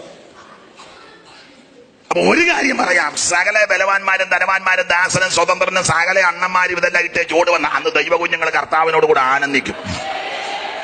ഈ ലോകസ്നേഹിതന്മാർക്ക് പ്രീതിയേറുമേ, ഈ ലോകസ്നേഹിതന്മാർക്ക് പ്രീതിയേറുമേ. ഈ ലോകം നിന്നെ വെറുക്കും, നീ അന്ധനായി തീരുമേ. ഈ ലോകം നിന്നെ വെറുക്കും, നീ അന്ധനായി തീരുമേ. അപ്പോൾ തന്റെ ദൂരത്തായ ദൂരത്തായവർക്ക് ഭ്രമമേ അപ്പോൾ തന്റെ ദൂരത്തായവർക്കു ഭ്രമമേ അവർ ഭൂമി നെടുനീളയോടി ആശ്വാസങ്ങൾ തേടുമേ അവർ ഭൂമി നെടുനീളയോടി ആശ്വാസങ്ങൾ തേടുമേ ആ ഭൂലോകമോ വരും കാറ്റിനാൽ ഇളകിടും ഭൂലോകമോ വരും കാറ്റിനാൽ ഇളകിടും കായലും സമുദ്രങ്ങളോ ഒന്നുപോൽ മുഴങ്ങുമേ കായലും സമുദ്രങ്ങളും ഒന്നുപോൽ മുഴങ്ങുമേ ആ മിന്നുന്ന സൗന്ദര്യമുള്ള മുഖം കാൺമാൻ ഞാൻ മിന്നുന്ന സൗന്ദര്യമുള്ള പൊന്മുഖം കാണാൻ ആ മിന്നോ മുഖം കാത്തിരുന്നെന്റെ കണ്ണുകൾ രണ്ടും മങ്ങുന്നേ മിന്നോ മുഖം കാത്തിരുന്നെന്റെ കണ്ണുകൾ രണ്ടും മങ്ങുന്നേ തന്നാൽ മുദ്ര കൂത്തപ്പെട്ട ശുദ്ധിമാന്മാരോ തന്നാൽ മുദ്ര കുത്തപ്പെട്ട ശുദ്ധിമാന്മാരോ ഓ തന്റെ ശബ്ദം കേൾക്കുന്നേരം ഹല്ലേലൂയ പാടുമേ തന്റെ ശബ്ദം കേൾക്കുന്നേരം ഹല്ലേലൂയ പാടുമേ അപ്പോൾ വരുവാനുള്ള ന്യായവിധി അല്ലെ കോപ ദിവസം അല്ലെ മകോദരവകാലം അല്ലെ കാലം ഗാനാംശം ഒരു ഗാനം ഇരുഗാനം അരക്കാലം അല്ലെ ഒരാഴ്ചവട്ടം അല്ലെ യാക്കോബിന്റെ കഷ്ടകാലം അല്ലെ കുഞ്ഞാട്ടിന്റെ കോപ ദിവസം വെളിപ്പെടാൻ പോകുക. അപ്പൊ തെസ്സലോനിക്ക ലേഖനത്തിൽ കൊടുത്തിരിക്കുക വരുവാനുള്ള കോപത്തിൽ നിന്ന് നമ്മെ വിടുവിക്കുവാൻ നമ്മുടെ യേശു പ്രത്യക്ഷപ്പെടാൻ പോകുക. അങ്ങനെയെങ്കിൽ ഞാൻ എല്ലായിടത്തും പറയും പെന്തിക്കോസ് ഉപദേശം സ്ഥാപിക്കാൻ പോവുക ഏറ്റവും ശ്രേഷ്ഠമേറിയ ഉപദേശം പെന്തിക്കോസ് ഉപദേശമാണ്. ഇതിനെ വെല്ലാൻ ഒറ്റ ഉപദേശമില്ല. പിന്നെ നമ്മളാരും ജീവിക്കുന്നില്ല, അതൊരു പരമാർത്ഥമാണ്. പക്ഷെ ഏറ്റവും നമ്പർ 1 ഉപദേശമാണ് പെന്തിക്കോസ് ഉപദേശം സ്ഥാപിക്കാൻ പോവുക. ഈ വാക്യം ഇത്ര ക്ലിപ്തമായിട്ട് കിടക്കുന്നത് കൊണ്ട് സഭ മകോദരവത്തിൽ കൂടെ പോകത്തില്ല. സ്തോത്രം. ദൈവത്തിന്റെ സഭ ദൈവകുഞ്ഞുങ്ങൾ മകാപീഠയിൽ കൂടെ പോകത്തില്ല. അതിന് ഏറ്റവും വലിയ കണ്ടനം സഭ മകാപീഠ കൂടെ പോകണമെങ്കിൽ ആദിമ നൂറ്റാണ്ടിൽ മരിച്ച വിശുദ്ധന്മാരും കൂടെ വരണം. അവരും സഭയുടെ അംഗമാണ്. സഭ മകോദരത്തിൽ കൂടെ പോകണമെങ്കിൽ അവരെല്ലാം പീറ്റർ മുതലുള്ള കക്ഷികൾ ഇങ്ങോട്ട് വരണം. അതുകൊണ്ട് സഭ മകോദരത്തിൽ കൂടെ പോകത്തില്ല. പിണങ്ങരുത്. ഇപ്പൊ സഭയ്ക്കകത്തുള്ള പല പുള്ളിക്കാർ പോവുകയും ചെയ്യും. നിങ്ങൾക്ക് ആശ്വാസം ആയിക്കോട്ടെ. അപ്പം ആശ്വാസത്തിനും കൂടെ ആണല്ലോ. പോണമെന്ന് ചടിച്ചിരിക്കുന്ന ആൾക്കാർ പോട്ടെ, നമുക്ക് പോകുമെന്നും വേണ്ട, നമുക്ക് അങ്ങ് പോകാം. അപ്പൊ ഒന്ന് യേശുക്രിസ്തു പ്രത്യക്ഷപ്പെടും തന്റെ വിശുദ്ധന്മാരെ ചേർക്കാൻ. ഒരു വാക്യം കൂടെ വായിച്ച പ്രസംഗം നിർത്താം. ബാക്കി വായിട്ട് ഒരു വാക്യം കൂടെ വായിച്ചോ. 3:13 1.5 വരി എടുക്കാനാ പറഞ്ഞെങ്കിൽ 1.5 വരി എടുക്കുന്നില്ല. പെട്ടെന്ന് അങ്ങ് നിർത്താം. ഇങ്ങനെ നമ്മുടെ കർത്താവായ യേശു തന്റെ സകല വിശുദ്ധന്മാരുമായി വരുന്ന പ്രത്യക്ഷത. കണ്ടോ, ഇങ്ങനെ നമ്മുടെ കർത്താവാകുന്ന ഈശോ മിശിഹാ തന്റെ സകല വിശുദ്ധന്മാരുമായി വരുന്ന പ്രത്യക്ഷത. കോട്ടയം ഭാഷ പറഞ്ഞ ഉളുക്കുള്ള വാക്യമാണ്. ഇങ്ങനെ നമ്മുടെ കർത്താവായ യേശു ക്രിസ്തു തന്റെ സകല വിശുദ്ധന്മാരുമായി വരുന്ന പ്രത്യക്ഷത. അത് ഏത് പ്രത്യക്ഷതയാ?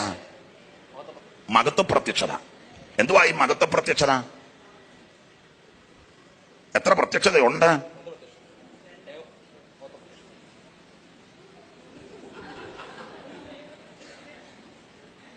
നാളെ അമ്മ പറഞ്ഞ് പുള്ളിക്ക് എപ്പോ വേണേലും പ്രത്യക്ഷപ്പെടാവല്ലോ. സ്തോത്രം. മഹത്വ പ്രത്യക്ഷത എന്ന് പറഞ്ഞാൽ 2ാം വരവിന്റെ 2ാം ഘട്ടം. അതാണ് മഹത്വ പ്രത്യക്ഷത. 2ാം വരവ് എന്ന് പറയുമ്പോൾ അതിന് മറുവശമുണ്ട്. 1ാം വരവ് ഉണ്ടല്ലോ. ഏതാ 1ാം വരവ്? ഏതായിരുന്നു 1ാം വരവ്? 2ാം വരവുണ്ടേ 1ാം വരവില്ലേ? 1ാം വരവ് ഏതാന്ന് ചോദിച്ചാൽ കന്യാസൂനുമായിട്ട് ഇവിടെ അവതരിച്ചത്. അതാ 1ാം വരവ്. ആദ്യത്തെ പ്രത്യക്ഷത. വചനം ജഡമായി കൃപയും സത്യവും നിറഞ്ഞവനായി നമ്മുടെ കീഴിൽ പാർത്തു. മറിയ ഗർഭവതിയായി പ്രസവകാലം തികഞ്ഞ് ക്രിസ്തുവിനെ പ്രസവിച്ചു. കണക്ക് തെറ്റി പറഞ്ഞയാളല്ല ക്രിസ്തു. കൃത്യത്തിനാണ് ക്രിസ്തുവിന്റെ തിരിപ്പറവ്. നമ്മളെല്ലാം കണക്കൊക്കെ തെറ്റി വന്നതാ. നോട്ടോ ഇരിപ്പം കാണുമ്പോൾ അറിയാം. കണക്കിന് കാലത്ത് ഒന്നും വന്നതല്ല. സ്തോത്രം. എല്ലാം പരുവക്കേട് പിടിച്ച. പിന്നെ കുറെ എണ്ണത്തിന് ചില്ലുകൂടിനകത്ത് വെച്ചു, കുറെ എണ്ണത്തിന് തുണി പൊതിഞ്ഞ് കുറെ നാൾ വെച്ചു. ചിലതിന് കളറ് മാറുന്നു. എല്ലാം കണക്കും കാലമൊക്കെ തെറ്റി വന്നതാ. ക്രിസ്തു കൃത്യത്തിനാണ് ക്രിസ്തുവിന്റെ തിരപ്പറവ്. കാലസമ്പൂർണതയിൽ. പിന്നെ വഴിയമ്പലത്തിലെങ്കിലും സ്ഥലമില്ലായെങ്കിൽ പശുത്തൊട്ടിയിൽ കിടത്തി ആട്ടടയന്മാർ കണ്ട് വീണ് വണങ്ങി അവരെ നമസ്കരിച്ച് വിദ്വാന്മാരും ഒവണ്ണം വന്ന് കാഴ്ചവെച്ച് പൊന്നും മൂരും. നാളൊരു വലിയ തീയോളം ഞാൻ പറഞ്ഞു പൊന്നും മൂരും കുന്തിരിക്കും കാഴ്ചവെച്ചത് മാർമിക വിഷയങ്ങളായിരുന്നു. പൊന്നെന്തിനാന്ന് ചോദിച്ചാൽ ഔസേപ്പ് പിതാവ് പരിവക്കേട് പിടിച്ചാണ്. തടിപ്പണിയൊക്കെ അല്ലായിരുന്നു. അപ്പൊ പുള്ളിക്ക് കാശില്ലായിരുന്നു. അതുകൊണ്ട് പണയം വെക്കാനൊക്കെ ആയിരിക്കും പൊന്നുകൊണ്ട് പ്രസവം കഴിഞ്ഞപ്പോഴേ ചെലവില്ലയോ. അതിനാണ് ദൈവം അത് വിശ്വാസം പഠിപ്പിക്കുക. ദൈവം അത്ഭുതം കണ്ട ദൈവമാണ്. അതുകൊണ്ട് ഔസേപ്പിതാവിന് സ്വർണം കൊണ്ട് കൊടുത്ത് വിദ്വാന്മാര് അത് പണയം വെക്കോ വിൽക്കോ ചെയ്ത് വെച്ച് ചെലവെല്ലാം നടത്തട്ടെ. പിന്നെ മൂര്, അത് അമ്മയ്ക്ക് പ്രസവരക്ഷയാണ്. നമ്മൾ ലേഖ്യം അരിഷ്ടമൊക്കെ കൊടുക്കില്ല എന്ന് പറഞ്ഞ പോലെ മൂര് കൊണ്ട് കൊടുത്തു അമ്മയ്ക്ക് പ്രസവരക്ഷയ്ക്ക്. പിന്നെ കുന്തിരിക്കും എന്തിനാന്ന് ചോദിച്ചാൽ ഈ കന്നുകാലിക്കൂട്ടിലായതുകൊണ്ട് കൊതുകിന്റെ ശല്യം കണ്ടമാനം ഉണ്ടായിരുന്ന ഉണ്ണീശോയിനെ കൊതുക് കുത്തി ഊപ്പാട് വരുത്തി. അപ്പൊ അതുകൊണ്ട് വിദ്വാന്മാര് കുന്തിരിക്കും എല്ലാം കൊണ്ട് കൊടുത്തു. ഏതായാലും ഇതെല്ലാം കൊണ്ട് കൊടുത്തവരെ വീണ് വണങ്ങി അവനെ നമസ്കരിച്ചു. അന്ന് മാകർ നിന്ന ഡുക്കൽ ഭക്തിയോടെ പൊന്നെ മൂരെ കൊന്തിരിക്കാൻ കാഴ്ച വെച്ചു. വന്നു മാകർ നിന്ന ഡുക്കൽ ഭക്തിയോടെ പൊന്നെ മൂരെ കൊന്തിരിക്കാൻ കാഴ്ച വെച്ചു. ഉന്നതാധികാരമുള്ള മന്നവൻ നീ എന്നു ധന്യർ സന്നമിച്ചു കോഷിക്കും നീതാ നിശങ്കമായി സിയോൻ മണവാളനെ ശ്രീനരപതിയെ സിയോൻ മണവാളനെ ദുഷ്കൃതമാംബീഷബാധ നീക്കുവാനായി തക്കയാഗമായി മരിച്ചു കുരിശിൽ നീ. ഇക്കഠിന പാപിയുടെ അക്രമത്തിനുള്ള ശിക്ഷ നിഷ്കളങ്ക നീ വഹിച്ചതാൽ നമിക്കുന്നേ സിയോൻ മണവാളൻ. എനിക്ക് ഈ സൈമൺ സാറിന്റെ പ്രയോഗമൊക്കെ വളരെ ഇഷ്ടമാണ്. എന്ത് നല്ല പ്രയോഗങ്ങളാണ്. കൈയടിക്കണ്ട. ഇക്കഠിന പാപിയുടെ അക്രമത്തിനുള്ള ശിക്ഷ നിഷ്കളങ്ക നീ വഹിച്ചതാൽ നമിക്കുന്നേ സിയോൻ മണവാളനെ. പാപികളും ദോഷികളും അക്രമികളുമായിരുന്നു നമ്മെ യേശു രക്ഷിച്ചു. Price the Lord. അപ്പൊ ശ്രദ്ധിക്കുക, ഇവിടെ യേശുക്രിസ്തുവിന്റെ തിരിപ്പറവി കഴിഞ്ഞ് തൈരന്തീനം കൊണ്ട് ഉപജീവിച്ച് 12ാമത്തെ വയസ്സിൽ ശാസ്ത്രമാരുടെ നാമടച്ച് ന്യായപ്രമാണം എടുത്ത് ഉച്ചരിച്ച് നാടെങ്ങും നന്മ വിശേഷിച്ച് എന്തിനേറെ വിസ്തരിക്കാൻ നേരമല്ല ഒടുവിൽ തിരുവെടുത്ത് പറഞ്ഞതുപോലെ പീഡാനുഭവങ്ങളിൽ കൂടി കടന്നുപോയി കട്ടം സഹിച്ച് പീലാത്തോസിനെ കത്തളം മുതൽ കാൽവരി വീട് വരെ പച്ചപ്പീൻ വരെ കുരിച്ചെടുത്ത് വീണും വേച്ചും മറച്ച് കാൻവറകിന്റെ വിരിമാർവ് 2 കള്ളന്മാരുടെ നടുവിൽ 3 കാരിരുമ്പാണികൾക്ക് നീര് വെച്ച് കൊന്തതോള് തലചാച്ച് പ്രാണനെ വിട്ടു മരിച്ചെന്ന് ഉറപ്പുവരുത്താൻ വിലാപ്പുറത്ത് കുത്തി രക്തവും വെള്ളവും ചാടി പുറപ്പെട്ട് അങ്ങനെ ഉറപ്പുവരുത്തിയപ്പോൾ പീലാത്തോസിന് അനുമാനത്തോടെ ക്രിസ്തുയേശുവിന്റെ തിരുശരീരം കോശി നിറക്കി 100 രാത്ര സുഗന്ധ കൂട്ടുള്ള നിർമ്മല ശീലക്കകത്ത് പൊതിഞ്ഞ് അരിമത്യാക്കാരൻ യോസേപ്പിനെ ആരെയും വെക്കാത്ത കല്ലറക്കകത്ത് കൊണ്ടടക്കി കല്ലിലിട്ട് വെച്ച് ശീല വെച്ച് 100 പടയാളികളെ കാവൽ ഏർപ്പെടുത്തിയേക്ക് പൗലോസിലേക്ക് പറഞ്ഞ തിരുവെടുത്ത് പറഞ്ഞതുപോലെ അവൻ മൂന്നിൽ നിന്ന് ഉയർത്തു. ആര്യമായ ശിഷ്യന്മാർക്കെല്ലാം പ്രത്യക്ഷപ്പെട്ട് ആദ്യം മറിയയ്ക്ക്, പിന്നെ കേബാവിന്, 12 പേർക്ക്, എമ്മവസിപ്പുറത്ത് കടക്കരയെ വെച്ച് ബദാന്യ വെച്ച് മുറികടച്ചപ്പോൾ തോമസ് ഉള്ളപ്പോൾ ചേച്ചൻ പേർക്ക് 500-ലധികം പേർക്ക്, പിന്നെ അകാല പ്രജപോലുള്ള പൗലോസിന് പ്രത്യക്ഷപ്പെട്ട് ആര്യമായ ശിഷ്യന്മാർക്ക് പ്രത്യക്ഷപ്പെട്ട് അവരെ ഒടുവിൽ വിളിച്ചുകൊണ്ട് ബദാന്യോളം കൊണ്ട് അന്ത്യകൽപ്പന 28 മർക്കോസ് 16 പ്രവൃത്തി 1 അന്ത്യകൽപ്പന കൊടുത്തവർ നോക്കി നിൽക്കുമ്പോൾ യേശു മേപ്പോട്ട് പോയി ഒരു മേഘം വന്ന് മൂടി അവനെ മറച്ചു. അവൻ അവരുടെ കാഴ്ചയ്ക്ക് മറഞ്ഞിട്ട് കണ്ണുപെട്ടിക്കാരൻ മേപ്പോട്ട് നോക്കിയപ്പോൾ ദൂതൻ വന്ന് പറഞ്ഞു, നിങ്ങളെന്തിനാ മേപ്പോട്ട് നിൽക്കുന്ന വിട്ടുപോയ യേശു കൊണ്ടല്ലേ പോയതുപോലെ തിരിച്ചു വരും. ഇപ്പോൾ ക്രിസ്തുയേശു സ്വർഗത്തിൽ ഇപ്പോൾ പക്ഷപാതം ചെയ്യുന്നു. ഓടിച്ചു പറയുക, ഇപ്പോൾ പക്ഷപാതമാ, എന്നാൽ അധികം താമസിക്കാതെ പക്ഷപാതം നിർത്തിച്ച് പ്രത്യക്ഷപ്പെടാൻ പോവുക. ആ പ്രത്യക്ഷതയാണ് 2ാമത്തെ പ്രത്യക്ഷത. 2ാം പ്രത്യക്ഷതയ്ക്ക് 2 ഘട്ടം. ഇങ്ങനെ മേഘപ്രത്യക്ഷതയും മഹത്വ പ്രത്യക്ഷത. മേഘപ്രത്യക്ഷത മേഘത്തിൽ പ്രത്യക്ഷപ്പെടും, മഹത്വ പ്രത്യക്ഷത ഭൂമിയിലേക്ക് വരും. അപ്പൊ 2ാം വരവിൽ ആദ്യം നടക്കുന്നത് മേഘപ്രത്യക്ഷത. മേഘത്തിൽ പ്രത്യക്ഷപ്പെടുമ്പോൾ കാഹളം ധ്വനിക്കും. കാഹളം ധ്വനിക്കുമ്പോൾ എന്തോ സംഭവിക്കും? പറ. മരിച്ചവരെല്ലാം കൂടെ വരണ്ട, നാശക്കൊള്ളി തള്ളയെല്ലാം കൂടെ കയറി വരും. ക്രിസ്തുവിൽ മരിച്ചവർ അത് മതി. മരിച്ചതെല്ലാം കൂടി ഇങ്ങോട്ട് വന്നാൽ അതൊന്നും വരണ്ട. ക്രിസ്തുവിൽ മരിച്ച വിശുദ്ധന്മാർ ആദ്യം ഉയർക്കും. പിന്നെ ജീവനോട് ശേഷിക്കുന്ന നാമെന്നൊന്നും പറയണ്ട, എല്ലാവരും ഒന്നും പോകുകയല്ല. പൗലോസ് അവിടെ നാമെന്നൊരു പദം പറഞ്ഞിട്ടുണ്ട്. അത് അലോഗ്യം ഉണ്ടാക്കാതിരിക്കാൻ പറഞ്ഞത്. കാരണം സഭയല്ലേ, സഭയെ പറയുമ്പോൾ പ്രതിപക്ഷ ബഹുമാനത്തോടെ പറയണം. അതിനാ നാമം നമ്മുടെ ഒരു പദം വന്നേ. അപ്പൊ എല്ലാവരും ഒന്നും പോകത്തില്ല. ഈ കൊരിന്ത്യ സഭയില് അപ്പന്റെ ഭാര്യയെ വരെ വെച്ചുകൊണ്ടിരിക്കുന്നവനുണ്ട് സഭയ്ക്കകത്ത്. എന്നാലും പൊതുവിൽ പറഞ്ഞപ്പോൾ വിശുദ്ധ സഹോദരന്മാരെ സ്വർഗീയ വിളിക്ക് പൊതുവിൽ അങ്ങനെ പറയാൻ പറ്റുള്ളൂ. അപ്പൊ തന്നെ അപ്പന്റെ ഭാര്യം വെച്ചുകൊണ്ടിരിക്കുന്നവൻ ഇവിടുത്തെ സെക്രട്ടറിയാ. അവന് വേണ്ടാതിനം കാണിക്കുന്നവനുണ്ട് സഭയ്ക്കകത്ത്. അതിരുമാന്തിയുണ്ട്, കുടിയനുണ്ട്, വെറിയനുണ്ട്, വേണ്ടാതിനം കാണിച്ചവനും പറയുന്നവനുണ്ട്, കേസ് കൊടുക്കുന്ന, കോടതി പോകുന്നവനെ, വക്കീലിന് കാശ് കൊടുക്കുന്നവനെ, ബ്ലേഡുകാരനെ, വമ്പം പലിശ, വെട്ടുപലിശ, അത് പിന്നെ തട്ടിപ്പ്, വെട്ടിപ്പ്, ക്രയവിക്രയങ്ങൾ, അനീതി, ഇതെല്ലാം ഉള്ളവനുണ്ട്. പിന്നെ അപ്പനും അമ്മയ്ക്കും വെള്ളം കൊടുക്കാത്തവര്, സഹോദരങ്ങളോട് മിണ്ടാത്തവര്, ഉപദേശിമാരുടെ ഒങ്ങായിക്ക് പിടിക്കുന്ന, ദജാമ്യം കൊടുക്കാത്തവൻ, തോത്രകാഴ്ച ഇടാത്തവനെ, കർത്താവിന്റെ വേലയ്ക്ക് ചെലവാക്കാത്തവനെ, അതിരുമാന്തി, അപ്പുറമായിട്ട് വടക്കുണ്ടാക്കി, ഇവനെല്ലാം സഭയ്ക്കകത്ത് ഉണ്ട്. എല്ലാ വക മീൻ പിടിക്കുന്ന നല്ലയോ എഴുതിയേക്കുന്നേ?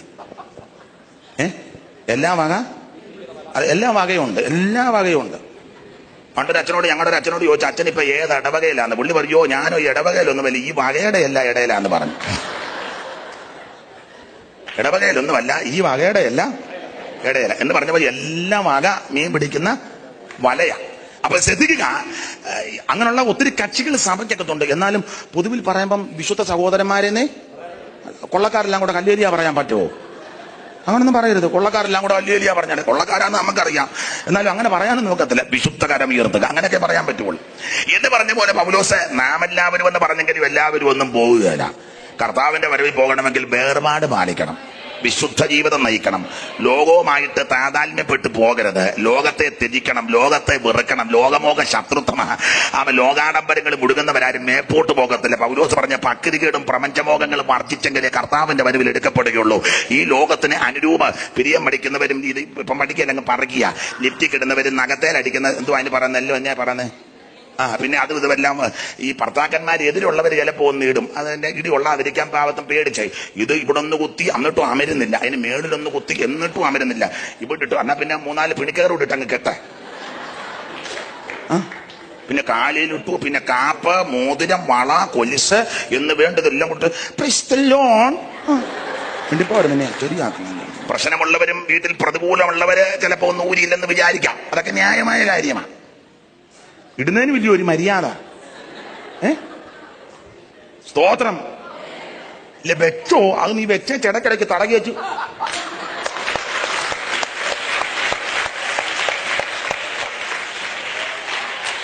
കർത്താവിന്റെ വരവിൽ എടുക്കപ്പെടണമെന്ന് നിങ്ങളെനിക്ക് കൈ തന്നാലും കൈ തന്നതിലേക്ക് ഇഷ്ടപ്പെട്ടാലും ഇഷ്ടപ്പെട്ടില്ല. ഈ മറുവശം പറയാം, പെന്തിക്കോസുകാര് വലിയ വലിയ പെന്തിക്കോസുകാര് കമ്മലും മാല ഇടുകയല്ല നല്ലത്.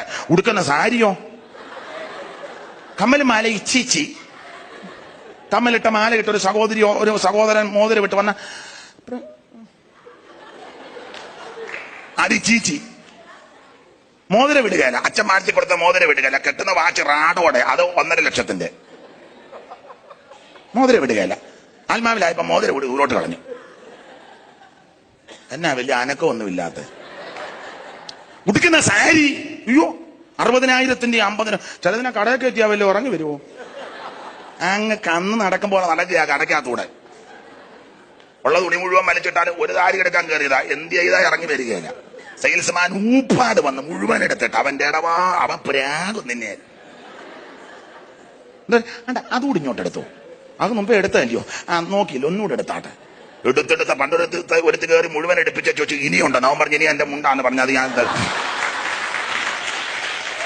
ഉള്ളത് മുഴുവൻ എടുത്തിട്ട് കൊടുത്തു. അവൻ പറഞ്ഞു ഇനി എന്റെ മുണ്ടാന്ന് പറഞ്ഞു. അത് ഞാൻ ഇനിയും കാണിക്കുകയല്ലെന്ന് പറഞ്ഞു. ഞങ്ങളുടെ മര്യാദയ്ക്കോടെ നിൽക്കാൻ പറഞ്ഞു. കർത്താവിന്റെ വരവിൽ പോകണമെങ്കിൽ വേർപാട് പാലിക്കണം.